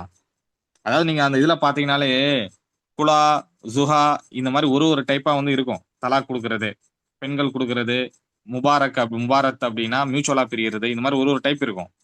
இதுல ட்ரிபிள் தலாக்ன்றது தலாக்கே பித்தாத், புரியுதுங்களா? இன்ஸ்டன்டா தலாக் கொடுக்கறது, அது வந்து அஃபென்ஸ். எந்த வழக்குல சொன்னாங்க அப்படின்னா அந்த Shayara Bano versus union of India 2017 சொன்ன வழக்குல சொல்லியிருக்காங்க. இன்னொன்னு இது மூலியமா வந்ததுனாலதான் முஸ்லீம் உமன் ப்ரொடெக்ஷன் ஆக்ட் 2019 ஒரு சட்டமே வந்துச்சு. நான் சொல்லியிருப்பேன் லாஸ்ட் கிளாஸ்லயே, முஸ்லீம் உமன் ப்ரொடெக்ஷன் ஆக்ட்னு. அடுத்தது டைப் பண்ணி போட்டிருக்கேன் பாருங்க. சப்ஹெட்டிங், அடுத்த சப்ஹெட்டிங் வந்து noise pollution in the name of religion is not allowed. Sir 1 second sir. Sir இந்த முஸ்லீம் உமன் ப்ரொடெக்ஷன் ஆக்ட் வருஷம் sir 2019 sir, Muslim women protection act. Okay sir.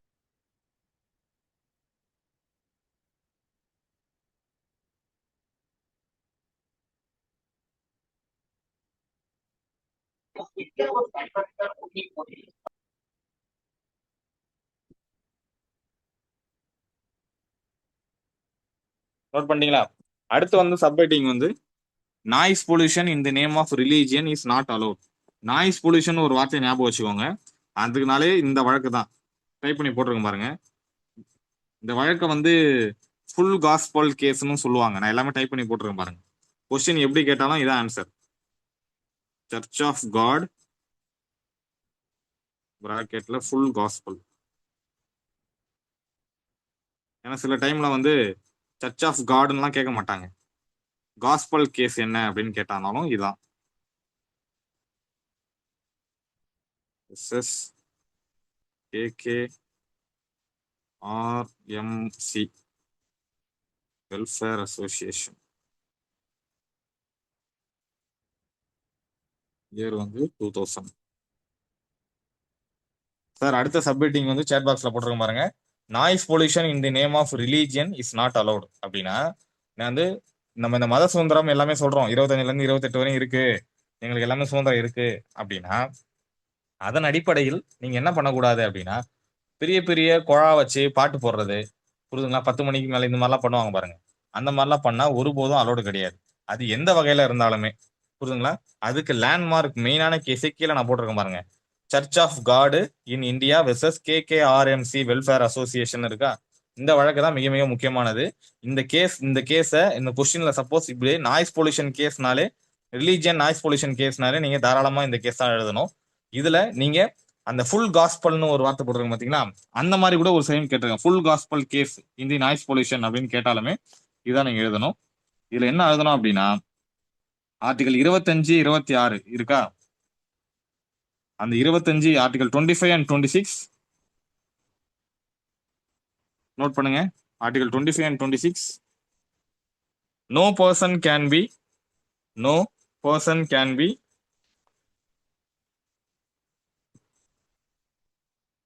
allowed, no person can be allowed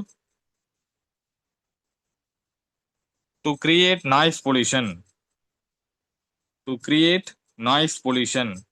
No person can be allowed to create noise pollution or disturb the peace of others.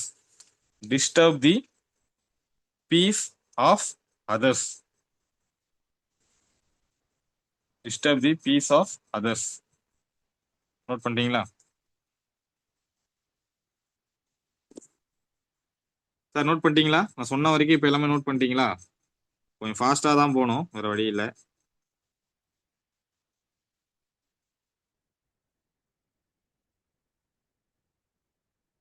Sir note பண்ணிட்டீங்களா நான் சொன்ன வரைக்கும்? Sir yes sir. அடுத்த sub topic போட்டுக்கோங்க. ஃபர்பிட்டிங் slaughter of கவுஸ் அப்படின்னா, முக்கியமான case இந்த slaughter of கவுஸ்னாலே, அதாவது அந்த பசுமாட்டை வெட்டுறாங்கல்ல, அது தடை செய்யறது என்ன அப்படின்னா, மெயினா இந்த வழக்கே முகமது ஹனீஃப் குரேஷி. இந்த குரேஷின்ற வார்த்தையை ஞாபகம் வச்சுக்கோங்க. அதனாலே டைப் பண்ணி போட்டிருக்கேன் கேஸ்லாம். முகமது ஹனீஃப் குரேஷி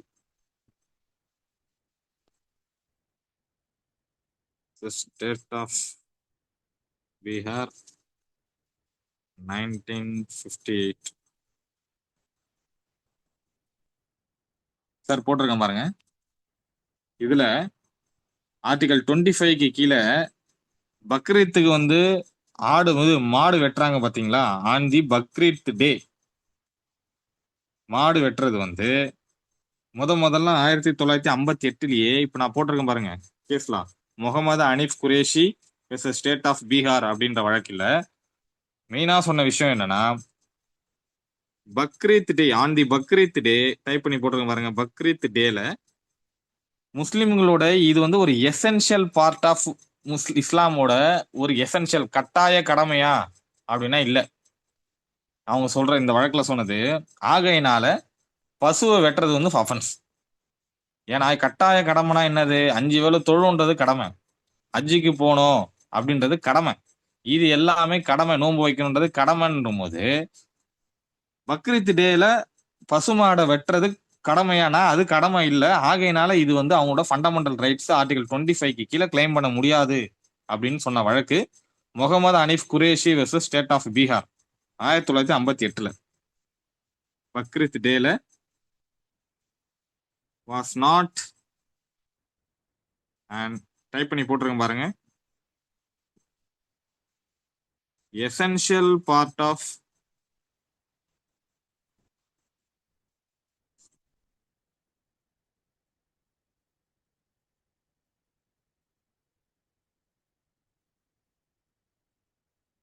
டைப் பண்ணி போட்டிருக்கேன் பாருங்க சார்.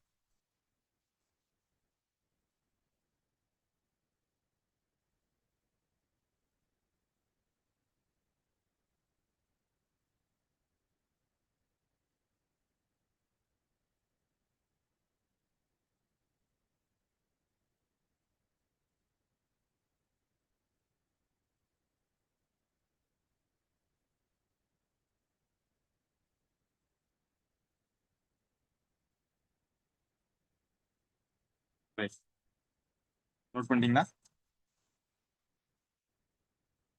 இது வரைக்கும் நான் இப்ப சொன்னது என்ன அப்படின்னா ஆர்டிகல் 25, 26, 27. இப்ப நான் 3 சொல்லியிருக்கேன் சார். 25 வந்து மத வழிபாட்டை பரப்புவதற்கு அனைவருக்கும் உரிமை உண்டு, ஆனா பப்ளிக் ஆர்டர், மொராலிட்டி, ஹெல்த் கண்ட்ரோலோட. 2வது, யாருமே ஆயுதம் ஏந்தி அடுத்தவங்களோட அஃபென்ஸ் பண்ற போல நீங்க மத வழிபாடு பண்ண முடியாது.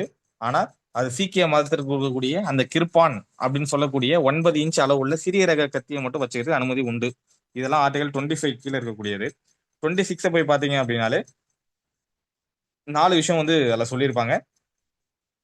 Freedom to manage religious affairs, மத தொடர்பாக இருக்கக்கூடிய அனைத்து விஷயங்களையும் மெயின்டைன் பண்ணுவது அவங்களுடைய அடிப்படை ஃபண்டமெண்டல் ரைட்ஸ்னு சொல்லியிருப்பாங்க. எதுக்கு? Subject to public order, morality, health, இது எல்லாமே. இதுல அது சேரிட்டபிள் பர்பஸுக்காக இருக்கலாம், ஓன் அஃபயர்ஸ்க்காக கோயிலுக்காக செய்யக்கூடிய வேலைகளாக கூட இருக்கலாம். 3வது, மூவபிள் ஆர் இமூவபிள் ப்ராப்பர்ட்டி, எந்த ப்ராப்பர்ட்டியும் அசையும் அசையா சொத்துக்களாக கூட இருக்கலாம், எது வேணாலும் இருக்கலாம். அது எல்லாத்தையுமே அவங்கள மேனேஜ் பண்ணுவதற்கு உரிமை உண்டு. ஆர்டிகல் 26 ஃபண்டமெண்டல் ரைட்ஸ், இது அவங்களோடது. 27ல போய் பாத்தீங்க அப்படின்னா எந்த ஒரு மத வழிபாட்டை பரப்புவதற்கோ இல்ல அவங்க பிரச்சாரம் செய்வதற்கோ இல்ல அதை மெயின்டைன் பண்ணுவதற்கோ நீங்க என்ன கட்ட தேவையில்ல, டாக்ஸ் என்பது கட்ட தேவையில்ல. முழுவதுமா அது வந்து ஒரு எக்ஸம்ஷன். எதுக்கு? நீங்க ரிலீஜியஸை ப்ரொமோட் பண்றதுக்கு. ஆனா டாக்ஸ் என்பது வேற, ஃபீஸ் என்பது வேற. இப்ப நான் சொன்னது 25, 26, 27. ஆர்டிகல் 28, 28ல போய் நீங்க பாத்தீங்க அப்படின்னா முக்கியமா ஒரு விஷயம் என்ன அப்படின்னா ஒரு சில பள்ளி கல்லூரிகள்ல போய் நீங்க பாத்தீங்க அப்படின்னா காலையில பிரேயர் ஜெபம் நடத்திட்டு தான் எல்லா ஸ்கூல்லையுமே டிஸ்போஸ் பண்ணுவாங்க, ஃபர்ஸ்ட் பீரியட் ஸ்டார்ட் பண்ணுவாங்க. ஒரு சில ஸ்கூல்ல நீங்க காலைல காயத்ரி மந்திரம் இன்னமும் இருக்கு. டி நகர்ல ஒரு சில ஸ்கூல்ஸ் எல்லாமே கூட இன்னமும் காயத்ரி மந்திரம் ஓதிட்டு தான் என்ன பண்ணுவாங்க, காலையில நீங்க பள்ளி வந்து ஆரம்பிப்பாங்க. ஒரு சில ஸ்கூல்ல நீங்க அந்த ஃப்ரைடே பிரேயர்ஸ் எல்லாம் முஸ்லீம் பாத்தீங்கன்னா பிரேயருக்கு அலோவ் பண்ணுவாங்க, 5 வேளை தொழுவதுக்குலாம் அலோவ் பண்ணுவாங்க. இது எப்படி சார் நீங்க ஒரு ஸ்கூல்லையும் கல்லூரிலையும், ஏன்னா நம்மளுடைய செக்குலரிசம் அப்படின்ற கான்செப்ட் இருக்கு, ஸ்டேட்டுக்குன்னு வந்து ஒரு ரிலீஜன் கிடையாது. ஆனால் பள்ளியிலும் கல்லூரிகளிலும் எப்படி இப்படி மாதிரி காயத்ரி மந்திரமும் பிரேயரும் தொழுவதுக்கும் அனுமதிக்கிறாங்க? இது இல்லைன்னு நம்ம இருக்குல்ல, ஆனா இதெல்லாம் பண்றாங்களே எப்படி?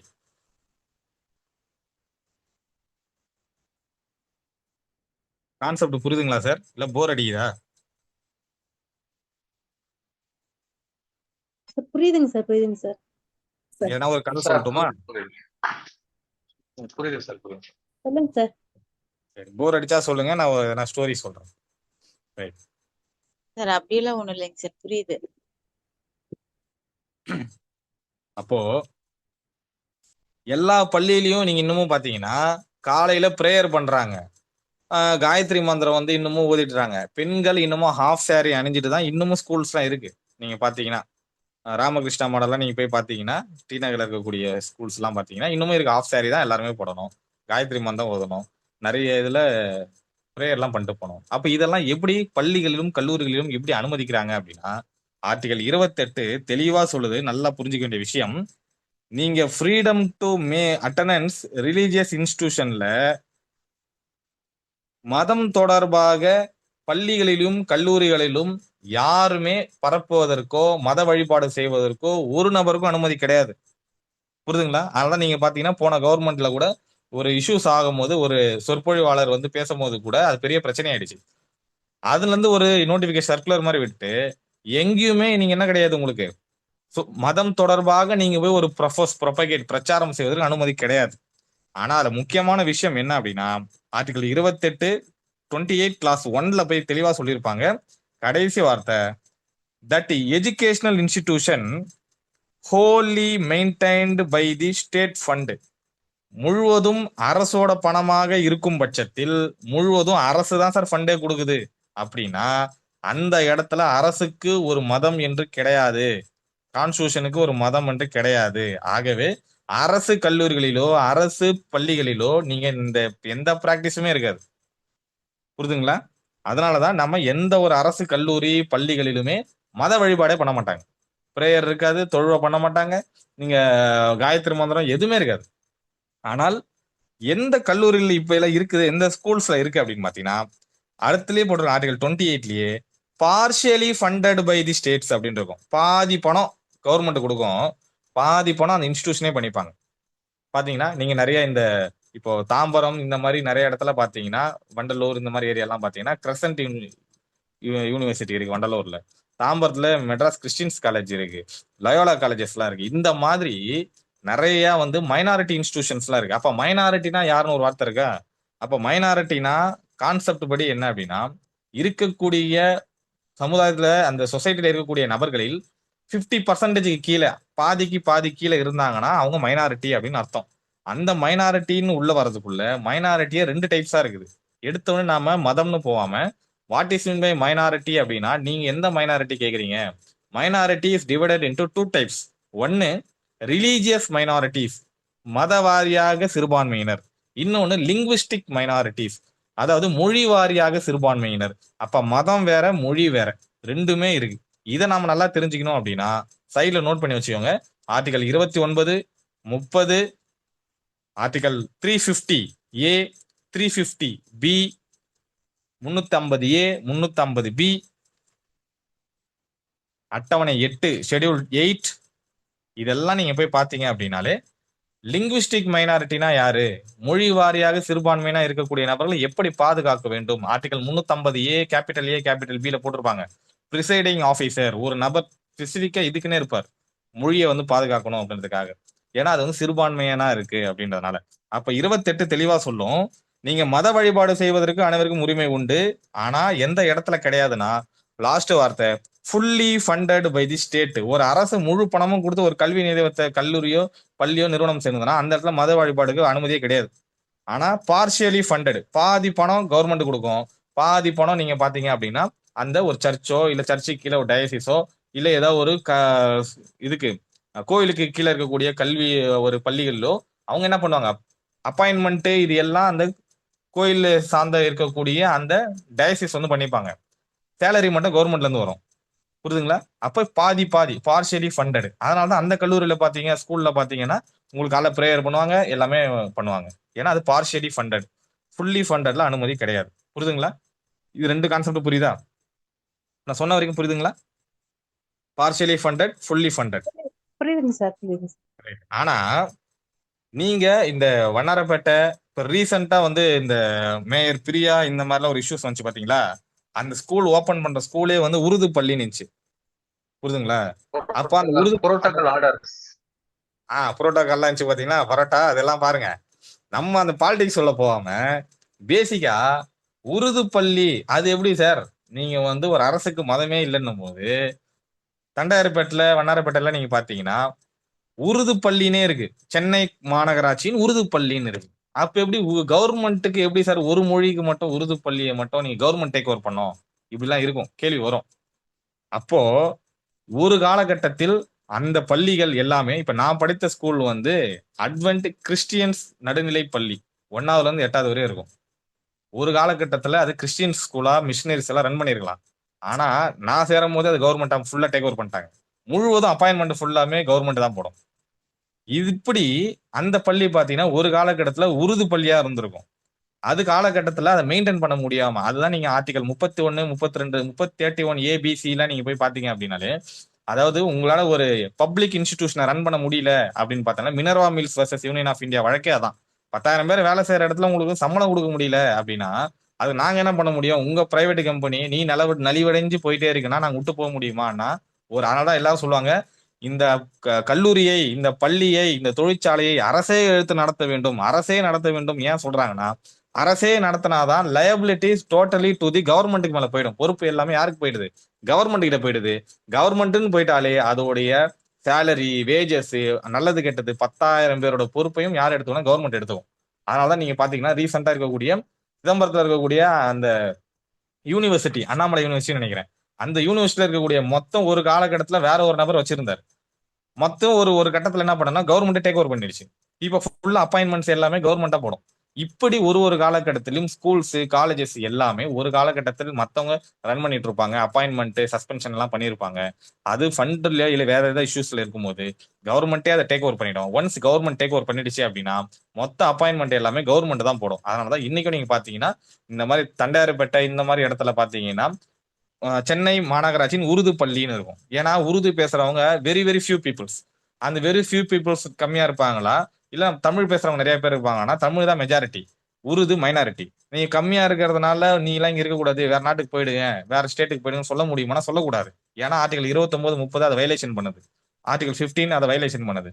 அப்போ மைனாரிட்டியாக இருந்தாலுமே அதை பாதுகாக்கக்கூடிய வேலை கான்ஸ்டியூஷன் இருப்பதனாலதான் அது. நீங்க இதுல பாத்தீங்கன்னா கூட சேப்பாக்கத்துல வந்து இந்து பள்ளின்னு ஒண்ணு இருக்குது, இதுல உருது பள்ளின்னு இருக்கும். அப்ப நான் சொல்ல அட்வான்ஸ் கிறிஸ்டியன்ஸ் மிஷினரி ஸ்கூல்னு ஒண்ணு இருக்கு. எல்லாமே கவர்மெண்ட் இது.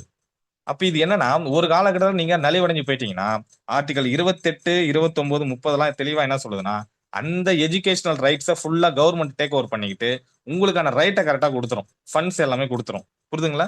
அப்ப நாம 25, 26, 27, 28 நீங்க பாத்துருக்கோம். 28ல ஃபுல்லி ஃபண்டட் பை தி ஸ்டேட்டா இருந்துச்சு அப்படின்னா அதுல ஒருபோதும் அரசு மத வழிபாடு பண்ண முடியாது. அப்படி பண்ணதுனாலதான் ஒரு பிரச்சனை வந்துச்சு. பார்ஷியலி ஃபண்டட், பாதி ஃபண்ட் கவர்மெண்ட் கொடுக்குதுன்னா தாராளமா நீங்க வந்து என்ன பண்ண முடியும்?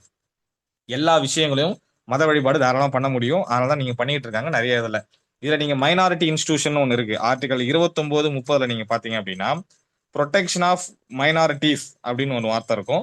ஆர்டிகல் 30ல போய் பாத்தீங்க அப்படின்னா right of minorities to establish and administration 2 வார்த்தை இருக்கு.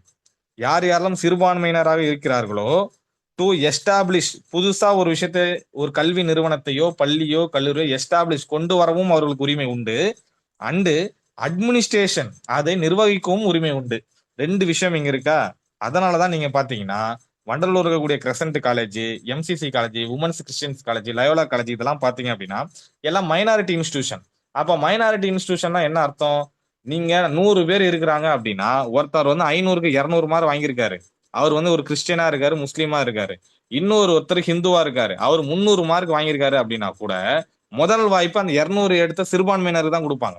ஏன்னா 300 எடுத்த இந்த நபர் ஹிந்து மெஜாரிட்டி, அவர் மெஜாரிட்டினா இவர் மாதிரி நிறைய பேர் வந்து இந்த சொசைட்டில இருக்கிறாங்க. நிறைய அட்வொகேட்ஸ் இருக்காங்க, டாக்டர்ஸ் இருப்பாங்க, நிறைய பேர் இருக்காங்க. ஏன்னா மெஜாரிட்டியா அவங்க இருக்கிறாங்க. அப்போ அந்த மைனாரிட்டியில இருக்கக்கூடிய நபர்கள் நிறைய டாக்டரா வரணும், நிறைய இன்ஜினியர்ஸா வரணும் அப்படின்னால 200 மார்க் எடுத்திருந்தாலும் அதனாலதான் 100 சீட்ல 50 சீட்டுக்கு எப்பவுமே மைனாரிட்டி இன்ஸ்டிடியூஷனுக்கு கொடுத்துருவாங்க. 100% மார்க் கம்மியா இருந்தாலுமே அவங்க தான் ஃபர்ஸ்ட் கொடுப்பாங்க. ஏன்னா அவங்க ரொம்ப மைனாரிட்டியா இருக்காங்க. லிங்குவிஸ்டிக், மொழி வாரியா சிறுபான்மையினர், ரிலீஜியஸ் மைனாரிட்டிஸ், மத வாரியாக சிறுபான்மையினர் ரெண்டுத்தையும் கம்மி கம்மியா இருக்கிறாங்க. அப்போ ஆர்டிகல் 29, 30 என்ன சொல்லும் அப்படின்னா, protection of interest of minorities, சிறுபான்மையினர்களை என்ன பண்ணணும், பாதுகாக்க வேண்டும் அப்படின்னு 29ல இருக்கும். அந்த 29 கிளாஸ் 2லயே நீங்க பாத்தீங்கன்னா கூட எந்த ஒரு சிறுபான்மையினர் என்ற காரணத்தினாலேயே அவர் எந்த ஒரு பள்ளியிலயோ கல்லூரியிலயோ அட்மிஷன் மறுக்கப்படுவது அப்படி ஆன் தி பேசிஸ் ஆஃப் அவருடைய religion, caste, place of sex, நீங்க வந்து கிறிஸ்டியனா இருக்கீங்க, ரொம்ப ஃபியூ பீப்புள்ஸ் இருக்கீங்க, இந்த ஊர்ல பாருங்க இந்த காலேஜ்ல எல்லாருமே மெஜாரிட்டியான பீப்புள்ஸ் தான் படிப்பாங்க, நீங்க வந்து தமிழ் மொழி பேசுறீங்க, நாங்க வந்து மலையாளம், இந்த காலேஜ் ஃபுல்லா மலையாள மொழி பேசுறவங்க தான் அட்மிஷன் கொடுப்போம். இப்படிலாம் நடந்திருக்கு. நான் அட்மிஷன் கேட்கும் போது ஒரு காலேஜ்ல போய் கேட்கும் போது அவங்க சொன்ன இந்த இதுல எல்லாமே ஒரு குறிப்பிட்ட ஜெயின்ஸ் படிக்கிறது தான் இந்த காலேஜ் அப்படின்னு சொல்லியிருக்காங்க இன்ஜினியரிங் படிக்கும் போது. அப்ப உங்களுக்கு கிடைக்காது சார், அப்ளை பண்ணாதீங்க அப்படின்ட்டாங்க. அதுக்கப்புறம் தான் நான் கவுன்சிலிங் அப்ளை பண்ணேன். அப்ப இப்படி எல்லாமே ஓப்பனாவே சொல்லிடுறாங்க முன்னாடி அப்ளை பண்ணதுக்கு முன்னாடியே. அப்போ இந்த மாதிரி சொல்றதே முதல்ல அஃபென்ஸ், அப்படிலாம் சொல்லக்கூடாது.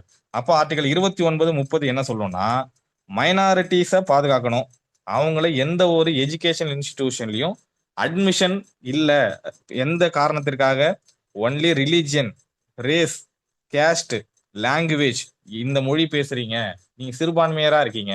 எக்ஸாம்பிள் பேசணும்னா நீங்க இந்த நீலகிரி, நீல்கிரிஸ் இந்த மாதிரி இடத்தெல்லாம் போய் பாத்தீங்கன்னாலே அவங்க பழங்குடி இன மக்கள், இந்த தோடர் இன மக்கள், பனியார் இன மக்கள் இவங்கெல்லாம் இருப்பாங்க, ட்ரைபல் பீப்புள்ஸ் இருப்பாங்க.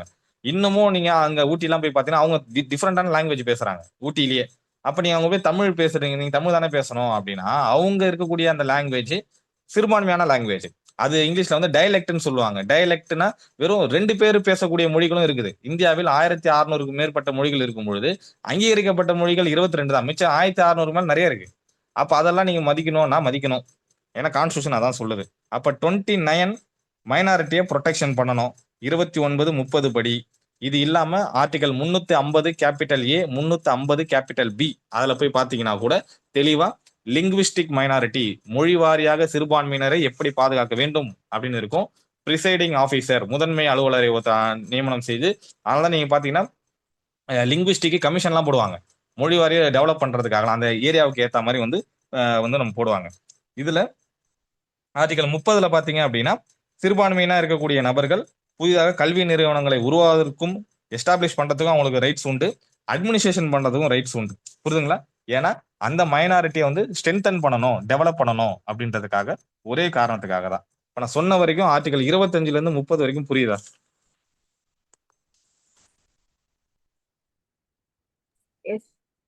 புரியுதுங்க சார், புரியுதுங்க சார். சார் புரியுதுங்க சார். கொஞ்சம் ஃபாஸ்டா போற மாதிரி இருக்கோ? கரெக்டா இருக்கா? இல்லைங்க சார், புரியுதுங்க சார்.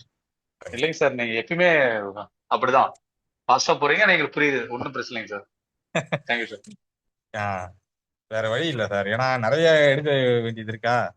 ரெண்டாவது நான் வந்து எனக்கு சாட்டிஸ்பாக்சன் ஆனாலும் கொஞ்சம் நிறைய சொல்லுவேன் நான், அதனால கொஞ்சம் அட்ஜஸ்ட் பண்ணிக்கோங்க. சரி, இந்த 30ஓட நிறுத்துறேன் சார். உங்களுக்கு நெக்ஸ்ட் கிளாஸ்ல நான் வந்து டிபிஎஸ்பி ஆர்டிகல் 31, 32, 33லாம் நான் எடுப்பேன். சரிங்களா? இப்ப நேரடியா கடைசி ஒரு 10 நிமிஷம் தான் கிளாஸ். நேரா வந்து ஃபண்டமெண்டல் டியூட்டிஸ் அப்படின்னு போட்டுக்கோங்க.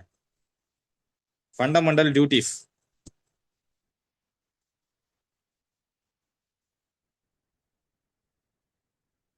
ஃபண்டமெண்டல் டியூட்டிஸ் போட்டீங்களா?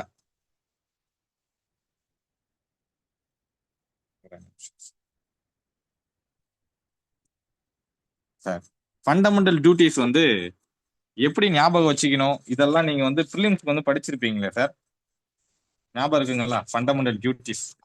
ஒரு கிராமத்துல அந்த 5 பேர் இருக்காங்கல்ல சார். ஃபண்டமெண்டல் டியூட்டிஸ் மேடம், அது வந்து டிபிஎஸ்பி. அது நெக்ஸ்ட் கிளாஸ்ல சொல்லித்தரேன். Sorry sorry. நீங்க ஏற்கனவே ஒரு ஸ்டோரி சொல்லியிருக்கீங்க, அது மாதிரி தான் நான் சொல்ல வரேங்க சார். ஃபண்டமெண்டல் டியூட்டிஸ், ஃபண்டமெண்டல் டியூட்டிஸ்னு போட்டுருங்க. சார் எங்களுக்கு தெரியாது சார். அதான் மேடம் சொல்றேன், உங்களுக்காக எல்லாமே சொல்றேன் மேடம்.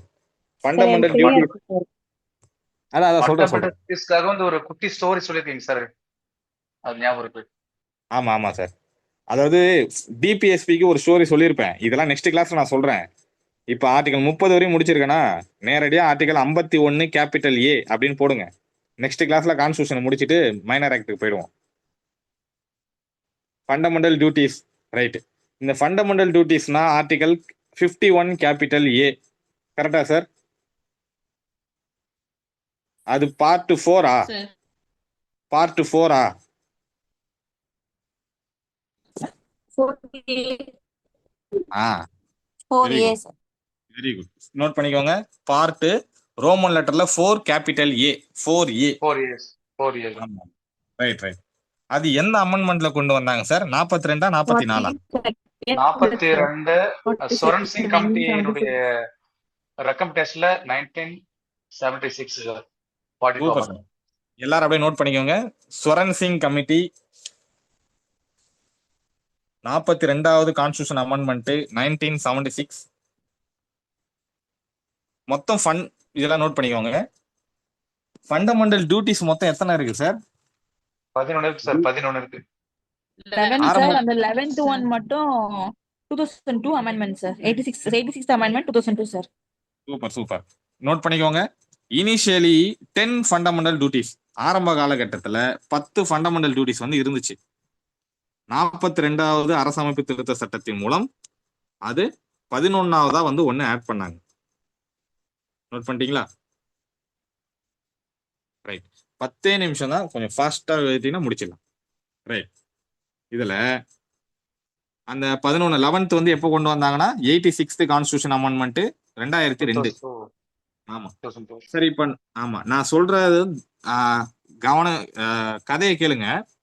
அதுக்கப்புறம் நீங்க வந்து ஒண்ணு ஒண்ணா நோட் பண்ணுங்க. நான் சொல்றது அப்படியே வரிசையா எழுதுங்க. ஏபிசிடின்னு அப்படியே கீழே எழுதுங்க. கேபிட்டல் ABCDEFGHIJK அப்படின்னு போடுங்க. கே வரைக்கும் ஏபிசிடின்னு கேபிட்டல்ல அப்படியே போய் போடுங்க. கீழே கீழே ஒன்னொன்னா கீழே போடணும். 1 by 1 கீழே ஏபிசிடின்னு கீழே போடுங்க. போட்டீங்களா?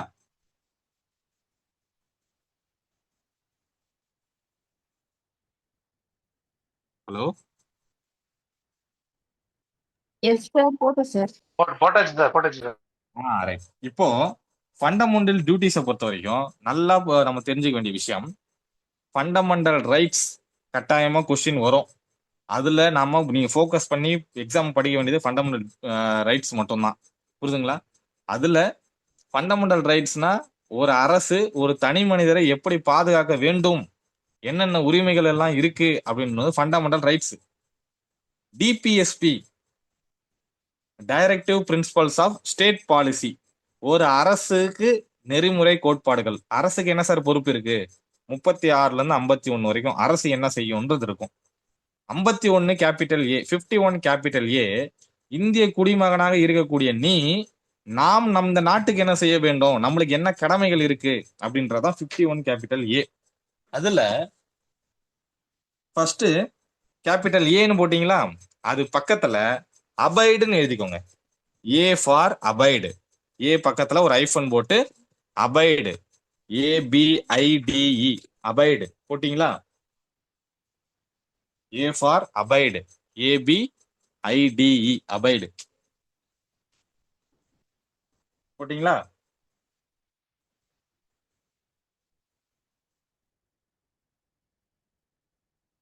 Yes sir. அப்போ ஏ ஃபார் அபைடு அப்படின்னா நீங்க 51 கேபிட்டல் ஏ இருக்குல்ல, அதுல ஏல போய் பாத்தீங்க அப்படின்னாலே ஃபர்ஸ்ட்ல என்ன போட்டிருக்கோம்னா, அபைடு தி கான்ஸ்டிடியூஷன், இந்திய அரசியலமைப்பு சட்டத்தை நாம என்ன பண்ணணும், மதிக்கணும், மரியாதை செலுத்த வேண்டும். அபைடு பண்ணணும், அதை மரியாதை செலுத்தணும். இந்தியன் அதுல இருக்கக்கூடிய கான்ஸ்டிடியூஷன் இருக்கக்கூடிய நேஷனல் பிளாக், நேஷனல் ஆந்தம், இது எல்லாத்தையும் நம்ம என்ன பண்ணணும், நாம மதிக்கணும், ரெஸ்பெக்ட் கொடுக்கணும் அப்படின்றதான் ஏ ஃபார் அபைடு. இப்படிதான் ஞாபகம் வச்சுக்கணும். ஏ ஃபார் அபைடு, மதிக்கணும். எதை மதிக்கணும்? நேஷனல் பிளாக், நேஷனல் ஆந்தம், இதெல்லாம் அதுல இருக்கும். புரியுதுங்களா? இப்ப நான் சொல்றதை மட்டும் நோட் பண்ணுங்க. ஏ ஃபார் அபைடுன்னு மட்டும் நோட் பண்ணிக்கோங்க. நோட் பண்ணிட்டீங்களா? B, capital B, B for Bapuji அப்படின்னு நோட் பண்ணுங்க. Bapuji, BAPUJI, Babuji.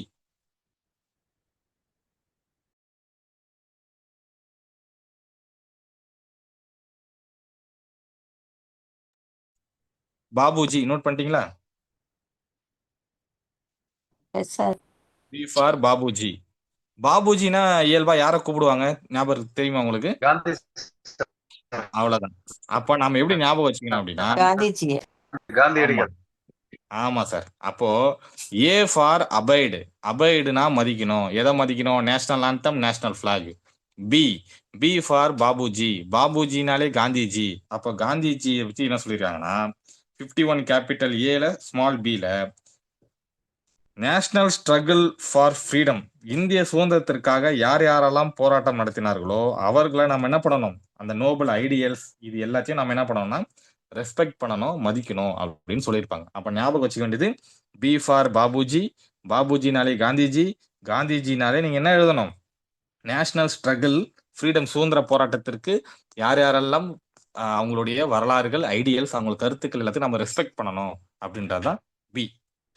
C C for central government அப்படின்னு போட்டு வச்சுக்கோங்க. C for central government.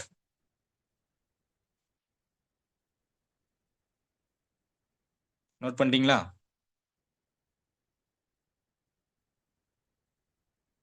C for central government.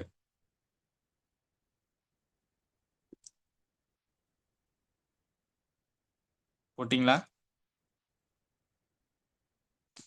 S sir. Right. இயல்பா ஒரு நாட்டை பாதுகாக்கிறதுக்கு வந்து ஸ்டேட் கவர்மெண்ட்டுக்கு வந்து முக்கியத்துவம் அதிகமா இருக்குமா, இல்ல சென்ட்ரல் கவர்மெண்ட்டுக்கு வந்து முக்கியத்துவம் அதிகமா இருக்குமா? பவர்ஸ் யாருக்கு அதிகமா இருக்கும் ஒரு நாட்டை பாதுகாக்கணும்னா? சென்ட்ரல் கவர்மெண்ட்டுக்கு தான். Central government sir. ஆமா. அப்ப அதனாலதான் சி ஃபார் சென்ட்ரல் கவர்மெண்ட் ஞாபகம் வச்சுக்கணும். சென்ட்ரல் கவர்மெண்ட்னாலே நீங்க 51 கேபிட்டல் ஏல ஸ்மால் சில போய் நீங்க பாத்தீங்கன்னா அதுல தெளிவா போட்டிருக்கோம். Uphold the protect. எதை பாதுகாக்கணும்னா sovereignty, unity, integrity of the India அப்படின்னு இருக்கும். சாவர்னிட்டி, இறையாண்மை, ஒருமைப்பாடு, ஒற்றுமை, இது எல்லாத்தையும் பாதுகாக்க வேண்டும் அப்படின்னு அந்த வார்த்தை இருக்கும். அப்ப நீங்க எழுத வேண்டியது ஏ ஃபார் அபைடு. அபைடுனா மதிக்கணும். National flag, national anthem. B for Babuji. பாபுஜினா காந்திஜி. காந்திஜினாலே அது நேஷனல் ஃப்ரீடம். ஃப்ரீடம் யார் யாரெல்லாம் சுதந்திர போராட்டத்திற்காக அவரோட ஐடியா, அவங்க இன்ஸ்பிரேஷன் ஐடியா எடுத்து அவங்கள ரெஸ்பெக்ட் பண்ணணும். C C for central government. Central கவர்மெண்ட்னாலே அவங்க தான் நாட்டை காப்பாற்றணும். அப்போ அதை நீங்க சாவர்னிட்டி, இன்டெகிரிட்டி, யூனிட்டி இது மூணுத்தையும் பாதுகாக்க வேண்டியது, உத்தரவாதப்படுத்த வேண்டியது நம்மளுடைய கடமை. C. Next D. D for defend the country. D for defend the country. D for defend the country. டிஃபெண்ட்னாலே நாம நாட்டை, அதை நீங்க ஃபண்டமெண்டல் டியூட்டிஸ்ல டில போய் பார்த்தீங்கன்னா என்ன போட்டிருக்கோம் அப்படின்னா defend the country and render national service when called upon to do so. எப்போது நாட்டை பாதுகாப்பதற்காக ஒரு அழைப்பு வருகிறதோ அந்த சமயத்தில் நாம தாராளமாக முன்னிருந்து நம்ம நாட்டை பாதுகாக்க டிஃபெண்ட் பண்ணணும் அப்படின்னு இருக்கும். Defend the country and render national service. தேசிய நம்மளுடைய வேலையை வந்து நம்ம என்ன பண்ணணும்? சர்வீஸ் வந்து செய்யணும். எதுக்காக? நம்ம நாட்டை பாதுகாப்பதுக்காக. அப்போ D for defend the country. D for defend, எதை பாதுகாக்கணும்? நாட்டை பாதுகாக்கணும். இப்ப ஏபிசிடி 4 புரியுதா? ஏ ஃபார் என்ன சார்? A for abide. B for பார்க்காம கொஞ்சம் பாபுஜி. ட்ரை பண்ணுங்க. C for central government. D for defend the country. Defend the country. Super. Next E. E for equality. E for equality. ஈக்குவாலிட்டியா போட்டீங்களா? பிராக்கெட்ல வந்து brotherhood, dignity of women. Brotherhood, dignity of women. Brotherhood, dignity of woman போட்டிங்களா? நீங்க ஈல போய் பார்த்தீங்க அப்படின்னாலே இ for equality. ஈக்குவாலிட்டினா சமத்துவமா இருக்கணும் அப்படின்னு இருக்குமா? நீங்க அந்த ஃபண்டமெண்டல் டியூட்டிஸ்ல ஈல போய் பார்த்தீங்கன்னாலே ப்ரொமோட் ஹார்மனி. ஹார்மனினாலே ஒற்றுமை. And the spirit of common brotherhood. Common எல்லாரும் ஈக்குவல், அனைவரும் சமம். எது மொழி, அது அதிலே போட்டு பாருங்க. ரிலீஜியஸ், லிங்குவிஸ்டிக், எந்த மொழியோ மதமோ ரிலீஜியனோ செக்ஷனோ எந்த ஒரு வேறுபாடும் இல்லாமல் நாம் அனைவரும் சமமானவர்கள் அப்படின்றது ஈல இருக்கும். அப்போ A for abide, B for Bapuji, C for central government, D for defend, E for equality. Equality அப்படின்னாலே பிரதர்ஹுட், ஆணும் பெண்ணும் அனைவரும் சமம் அப்படின்னு ஈக்குவாலிட்டி ஞாபகம் வச்சுக்கணும். Next F. F for fort. FORTS fort. FORTS fort. Note பண்ணிட்டீங்களா? ஃபோர்ட்னா என்ன சார்? ஃபோர்ட். கோட்டைகள். கோட்டைகள். அதுவே நீங்க எஃப்ல நீங்க போய் பார்த்தீங்கனாலே ஹெரிட்டேஜ்னு ஒரு வார்த்தை இருக்கும். Heritage and culture. ஹெரிட்டேஜ்னா பழமையாக இருக்கக்கூடிய அந்த கட்டடங்கள், இல்லைன்னா ஹெரிட்டேஜ், நம்மளோட ஹெரிட்டேஜையும் கல்ச்சரையும் நம்ம என்ன பண்ணணும்? பாதுகாக்கணும், ரெஸ்பெக்ட் பண்ணணும். நினைவு சின்னங்களா சார்? நினைவு சின்னங்களா? ஆமா ஆமா, நினைவு சின்னங்கள். FR fort. ஃபோர்ட்னா கோட்டை. கோட்டை அப்படின்னாலும் நீங்க நம்மளுடைய பழைய நினைவு சின்னங்கள், அந்த வேல்யூவா இருக்கக்கூடிய நம்ம நாட்டை பிரதிபலிக்கக்கூடிய அனைத்து ஹெரிட்டேஜான பழமையான விஷயங்கள் எல்லாத்தையும் நம்ம பாதுகாக்கணும் அப்படின்னு நம்மளோட கடமை. ABC. நான் சொல்றதெல்லாம் திருப்பி திருப்பி ஏன் சொல்றேன்னா, இதெல்லாம் நான் 4 டைம் சொல்ல நீங்களே பார்க்காம நீங்க மைண்ட்ல ஞாபகம் வச்சுக்கணும். A for abide, B for Babuji, C for central government, E for equality, D for defend, E for equality, F for fort. ஃபோர்ட்னா கோட்டை. கோட்டைனாலே நினைவு சின்னங்கள் எல்லாமே, கல்ச்சர் எல்லாத்தையும் பாதுகாக்கணும். ABCDEF. G for green. Green. Green. GREEN. ஆமா, கிரீன். நோட் பண்ணிட்டீங்களா? கிரீன்னாலே என்விரான்மெண்ட். கிரீன்னாலே என்விரான்மெண்ட். நீங்க ஃபண்டமெண்டல் டியூட்டிஸ்ல ஜியில போய் பார்த்தீங்கனாலே நீங்க எதெல்லாம் பாதுகாக்கணும்?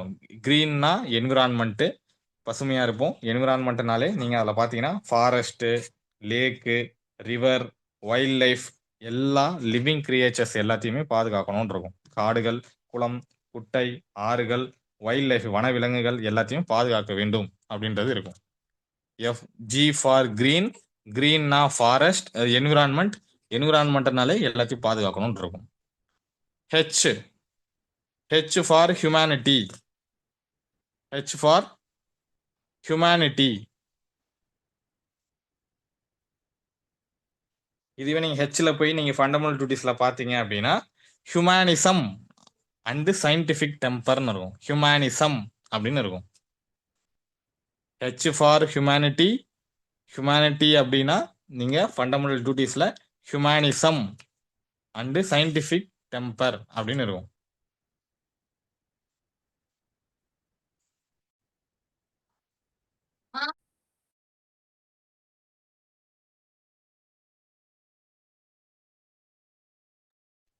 H ஃபார் ஹியூமனிட்டி போட்டிங்களா? ஹியூமனிசம் அப்படின்னு இருக்கும். ஹியூமனிசம் அண்ட் சயின்டிபிக் டெம்பர் அப்படின்னா எந்த ஒரு செயல்பாடுகளும் அறிவியல் பூர்வமாக செயல்பாடுகளை நாம் மதிக்க வேண்டும். அதை தாண்டி நம்மளுடைய இந்த இது சொல்லுவாங்க பார்த்தீங்களா, அது பேர் என்னது, கண்மூடித்தனமா நம்புவாங்க. பிளைண்ட் ஃபோல்டடா வந்து ஒரு விஷயத்த வந்து நம்புவாங்க. எந்த விஷயம் அப்படி நம்பாம நம்ம வந்து என்ன பண்ணணும்? சயின்டிபிக் மெத்தடாலஜி படி தான் நம்பணும், அதை ரெஸ்பெக்ட் பண்ணணும் அப்படின்றதான் H ஃபார் ஹியூமனிட்டி. ஹியூமனிட்டினா ஹியூமனிசம் அண்ட் சயின்டிபிக் டெம்பர்.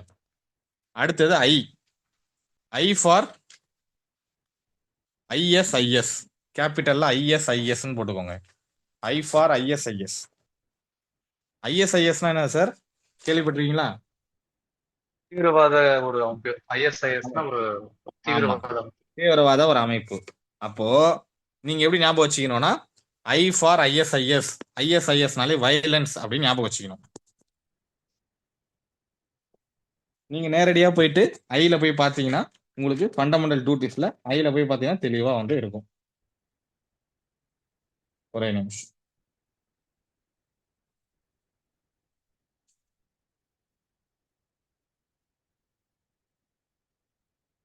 அதில் safeguard public property and to abjure violence அப்படின்னு இருக்கும்.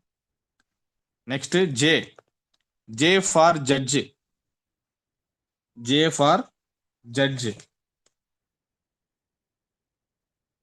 K for kids sir. K for kids. ஆமா sir. J for judge. J for judge.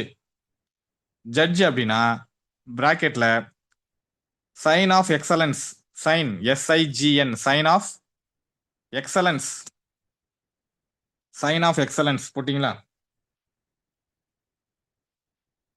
நார்மலா நீங்க வந்து அந்த எக்ஸலன்ஸ்ன்ற வார்த்தையை வந்து இந்த கவர்னர் ஜட்ஜி இவங்கலாம் யூஸ் பண்ணுவாங்க. யூ ஆர் எக்ஸலன்சி அப்படின்னு சொல்லுவாங்க. ரெஸ்பெக்டட் அப்படின்னு சொல்ல மாட்டாங்க. கவர்னரை போயிட்டு யூ ஆர் எக்ஸலன்சி அப்படின்னு சொல்லுவாங்க. அப்ப இந்த எக்ஸலன்சி அப்படின்ற வார்த்தையை ஜே ஃபார் ஜட்ஜு, ஜட்ஜினா எக்ஸலன்சி, எக்ஸலன்சினா என்ன அர்த்தம் ஃபண்டமெண்டல் டியூட்டிஸ்ல பாத்தீங்க அப்படின்னா, நம்மளோட இந்தியாவை அடுத்த கட்டத்திற்கு மேம்படுத்துவதற்காக எல்லா ஆல் ஸ்பியர்ஸ் ஆஃப் இண்டிவிஜுவல் ஒவ்வொரு தனிநபரும் நாம ஒரு ஒருமை கலெக்டிவ்லி ஆக்டிவிட்டி ஒரு டீமா இருந்து ஒரு அமைப்பா டீமா இருந்து நாம என்ன பண்ணணும், அனைத்து விதமாகவும் கல்வியில, ஸ்போர்ட்ஸ்ல, அறிவியல் துறையில, விண்வெளியில, இந்த மாதிரி எல்லா துறையிலும் ஆல் ஸ்பியர்ஸ்லயும் நம்ம என்ன எக்ஸலன்ஸா இருக்கணும். இது நம்மளோட கடமை. அதுக்கு நாம தினமும் வேலை செய்யணும் அப்படின்றதுதான் இந்த ஜே. ஜே ஃபார் ஜட்ஜு, ஜட்ஜ்னா எக்ஸலன்சி, எக்ஸலன்சி அப்படின்னாலே நீங்க excellency in all spheres of individual அப்படின்றது வார்த்தை இருக்கும். கடைசியா கே. கே ஃபார் கிட், குழந்தைகள். குழந்தைகள். இந்த அப்ப குழந்தைகள் 2086 அமெண்ட்மெண்ட்ல 2002 வந்த 11வது அடிப்படை அகாடமி கிட்ஸ் குழந்தைகளுக்கு வந்து இலவச கல்வி கொடுக்கணும் அரசாங்கம்ன்றது தான். Correct sir. இதுல சின்ன டிஃபரன்ஸ் என்னன்னா, கே ஃபார் கிட்ஸ்ன்னு போட்டீங்களா, அந்த கிட்ஸ்னா நீங்க என்ன போட்டிருக்கோம் அப்படின்னா 6 வயசுல இருந்து 14 வயது உள்ள நபர்களுக்கு இதுல முக்கியமா ஒரு வார்த்தை என்னன்னா, ஃபர்ஸ்ட் வார்த்தையே ப்ரொவைட் ஆப்பர்ச்சுனிட்டிஸ் ஃபார் எஜுகேஷன். புரியுதுங்களா? Provide opportunities for education.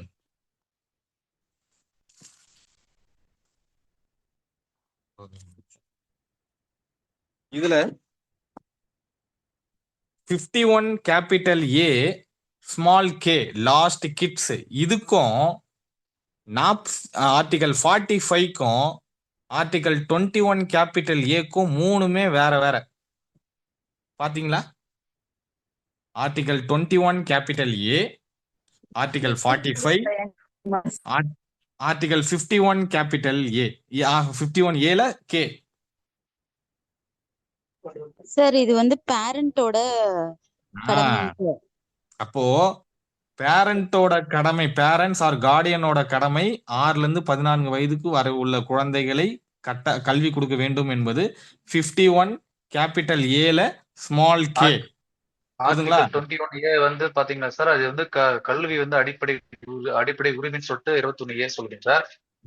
அதே 21 கேபிட்டல் பாத்தீங்கன்னா, ஆமா 21 கேபிட்டல்ல பாத்தீங்கன்னா ஃப்ரீ கம்பல்சரி எஜுகேஷன் தான் இருக்கும். அனைவருக்கும் கட்டாய கல்வி கொடுக்கணும் 6ல இருந்து 14 வயது பொதுவா போட்டிருக்கோம்.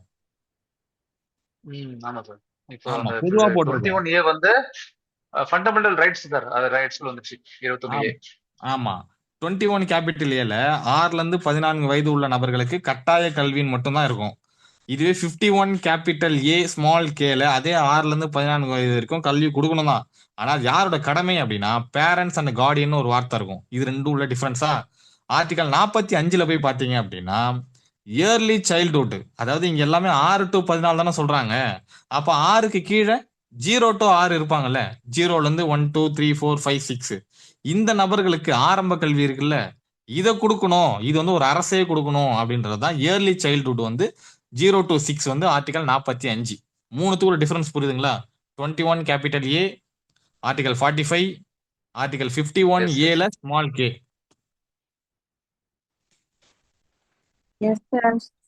ரைட். இன்னைக்கு இதோட முடிச்சுப்போம்.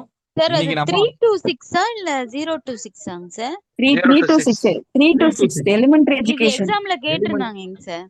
3 to 6 தான் மேம். 3 to 6. ஓகே. நான் 6 வயசு கீழேன்னு சொன்னேன். 3 to 6 மேடம் அது. இன்னைக்கு வந்து ஆமா. அப்ப இன்னைக்கு வந்து என்ன அப்படின்னா ஆர்டிகல் 25, 26, 27 போய் பாருங்க. மத வழிபாட்டு உரிமை இன்னைக்கு ஆர்டிகல் 20 கடைசியா ஒரு நிமிஷம் 23, 24ல போய் பாத்தீங்கன்னா ஃப்ரீடம் ஃப்ரம் எக்ஸ்பிளாய்டேஷன் இருக்கும். சுரண்டலுக்கு எதிரான உரிமை, 14 வயசு கீழே அபாயம் விளைவிக்கக்கூடிய தொழிற்சாலையில் பணியமர்த்தக்கூடாது, எக்ஸ்பிளாய்டேஷன் பண்ணக்கூடாது, டிராபிகிங் பண்ணக்கூடாது, பிச்சை எடுத்தல், பெக்கர் போன்ற பண்ணக்கூடாது, மினிமம் ஏஜஸ் கரெக்டா கொடுத்துடணும். இது எல்லாமே 23, 24.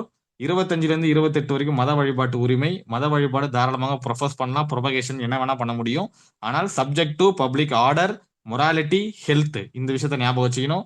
26ல போய் பாத்தீங்கன்னா நீங்க ரிலீஜியஸ் மேனேஜ்மெண்ட், அதோட affairs, freedom to manage religious affairs, மதம் தொடர்பாக இருக்கக்கூடிய பள்ளி, கல்லூரி, அசையும் அசையா சொத்துக்கள் எல்லாத்தையும் பராமரிப்பதற்கு அவரோட அடிப்படை உரிமை. இது 26. 27ல வந்து எதுக்கும் வரி என்பதே கிடையாது. வரி விதிவிலக்கு. வரி என்பது வேற, டாக்ஸ் என்பது வேற, ஃபீஸ் என்பது வேற. இதை நீங்க போய் பாருங்க. 28, 29ல 28ல பாத்தீங்கன்னா fully funded by the state. அதுல ஒருபோதும் நீங்க மத வழிபாடு பண்ண முடியாது. Partially funded by the state, பாதி கொடுத்தாங்கன்னா தாராளமா பண்ணலாம். 29, 30ல போய் பாத்தீங்க அப்படின்னா 29ல நீங்க மைனாரிட்டியை பாதுகாக்க வேண்டும். 30ல அந்த மைனாரிட்டி அவங்க ஒரு கல்வி நிறுவனங்களை எஸ்டாப்ளிஷும் பண்ண முடியும், அட்மினிஸ்ட்ரேஷனும் பண்ண முடியும். இது 30. நேரா ஃபண்டமெண்டல் டியூட்டிஸ்ல பாத்தீங்கன்னா ஏ ஃபார் அபைடு, அபைடுனா மதிக்கணும். பி ஃபார் பாபுஜி, பாபுஜினா காந்திஜி, காந்திஜினா நேஷனல் ஸ்ட்ரகிள்ல பண்ணவங்க, எல்லாரையுமே ரெஸ்பெக்ட் பண்ணணும். C for central government, D for defend the country, E for equality, F for fort, ஃபோர்ட்னா கோட்டை, கோட்டைனால நீங்க பழைய நினைவு சின்னங்களை பாதுகாக்கணும். ஜி, ஜி ஃபார் கிரீன், கிரீன்னா என்விரான்மெண்ட்ல பாதுகாக்கணும். ஹெச் ஃபார் ஹியூமனிட்டி, ஹியூமனிட்டினாலே ஹியூமனிசம்னு இருக்கும். ஹியூமனிசம்னாலே சயின்டிஃபிக் மெத்தடாலஜியா நீங்க வந்து என்ன பண்ணணும், நிறைவேற்றணும், பாதுகாக்கணும். ஐனா ஐஎஸ்ஐஎஸ், வயலன்ஸ் இல்லாமல் நடந்து கொள்ள வேண்டியதான் மிக முக்கியமான விஷயம். ஐனா ஐஎஸ்ஐஎஸ் ஞாபகம் வச்சுக்கணும், ஐஎஸ்ஐஎன்ஸ்னாலே வயலன்ஸ் ஞாபகம் வச்சுக்கணும். ஜே, ஜேனா ஜட்ஜு, ஜட்ஜினா எக்ஸலன்சின்னு சொல்லுவாங்க. அப்போ யூ ஆர் எக்ஸலன்சி அப்படின்னு சொல்லுவாங்க. அந்த எக்ஸலன்சி அப்படின்னா நம்மளோட இந்தியா அனைத்து எக்ஸலண்டான எல்லா ஸ்பியர்ஸ்லையுமே அடுத்த கட்டத்துக்கு போக வேண்டியது நம்மளோட கடமை. கடைசியில கே, கேனா கிட்ஸு, கிட்ஸுனா 6லேருந்து 14 வயது வரைக்கும் கல்வி கொடுக்க வேண்டும் என்பது பேரண்ட்ஸுக்கும் கார்டியனுக்கும் உள்ள கடமை. வெறும் கம்பல்சரி எஜுகேஷன் சொன்னா 21 கேபிட்டல் ஏ. அப்புறம் ஏர்லி சைல்டுஹுட் வந்து 3 to 6 வந்து ஆர்டிகல் 45. இது எல்லாமே நீங்க முடிச்சிருக்கோம். நெக்ஸ்ட் கிளாஸ் தான் லாஸ்ட் கிளாஸ். அதுல ஆர்டிகல் 30, 31, 31 ஏபிசி, நேரா வந்து 32 பிளஸ் டிபிஎஸ்பி, இது எல்லாமே லாஸ்ட் கிளாஸ் வந்து முடிச்சிருவோம். தேங்க்யூ.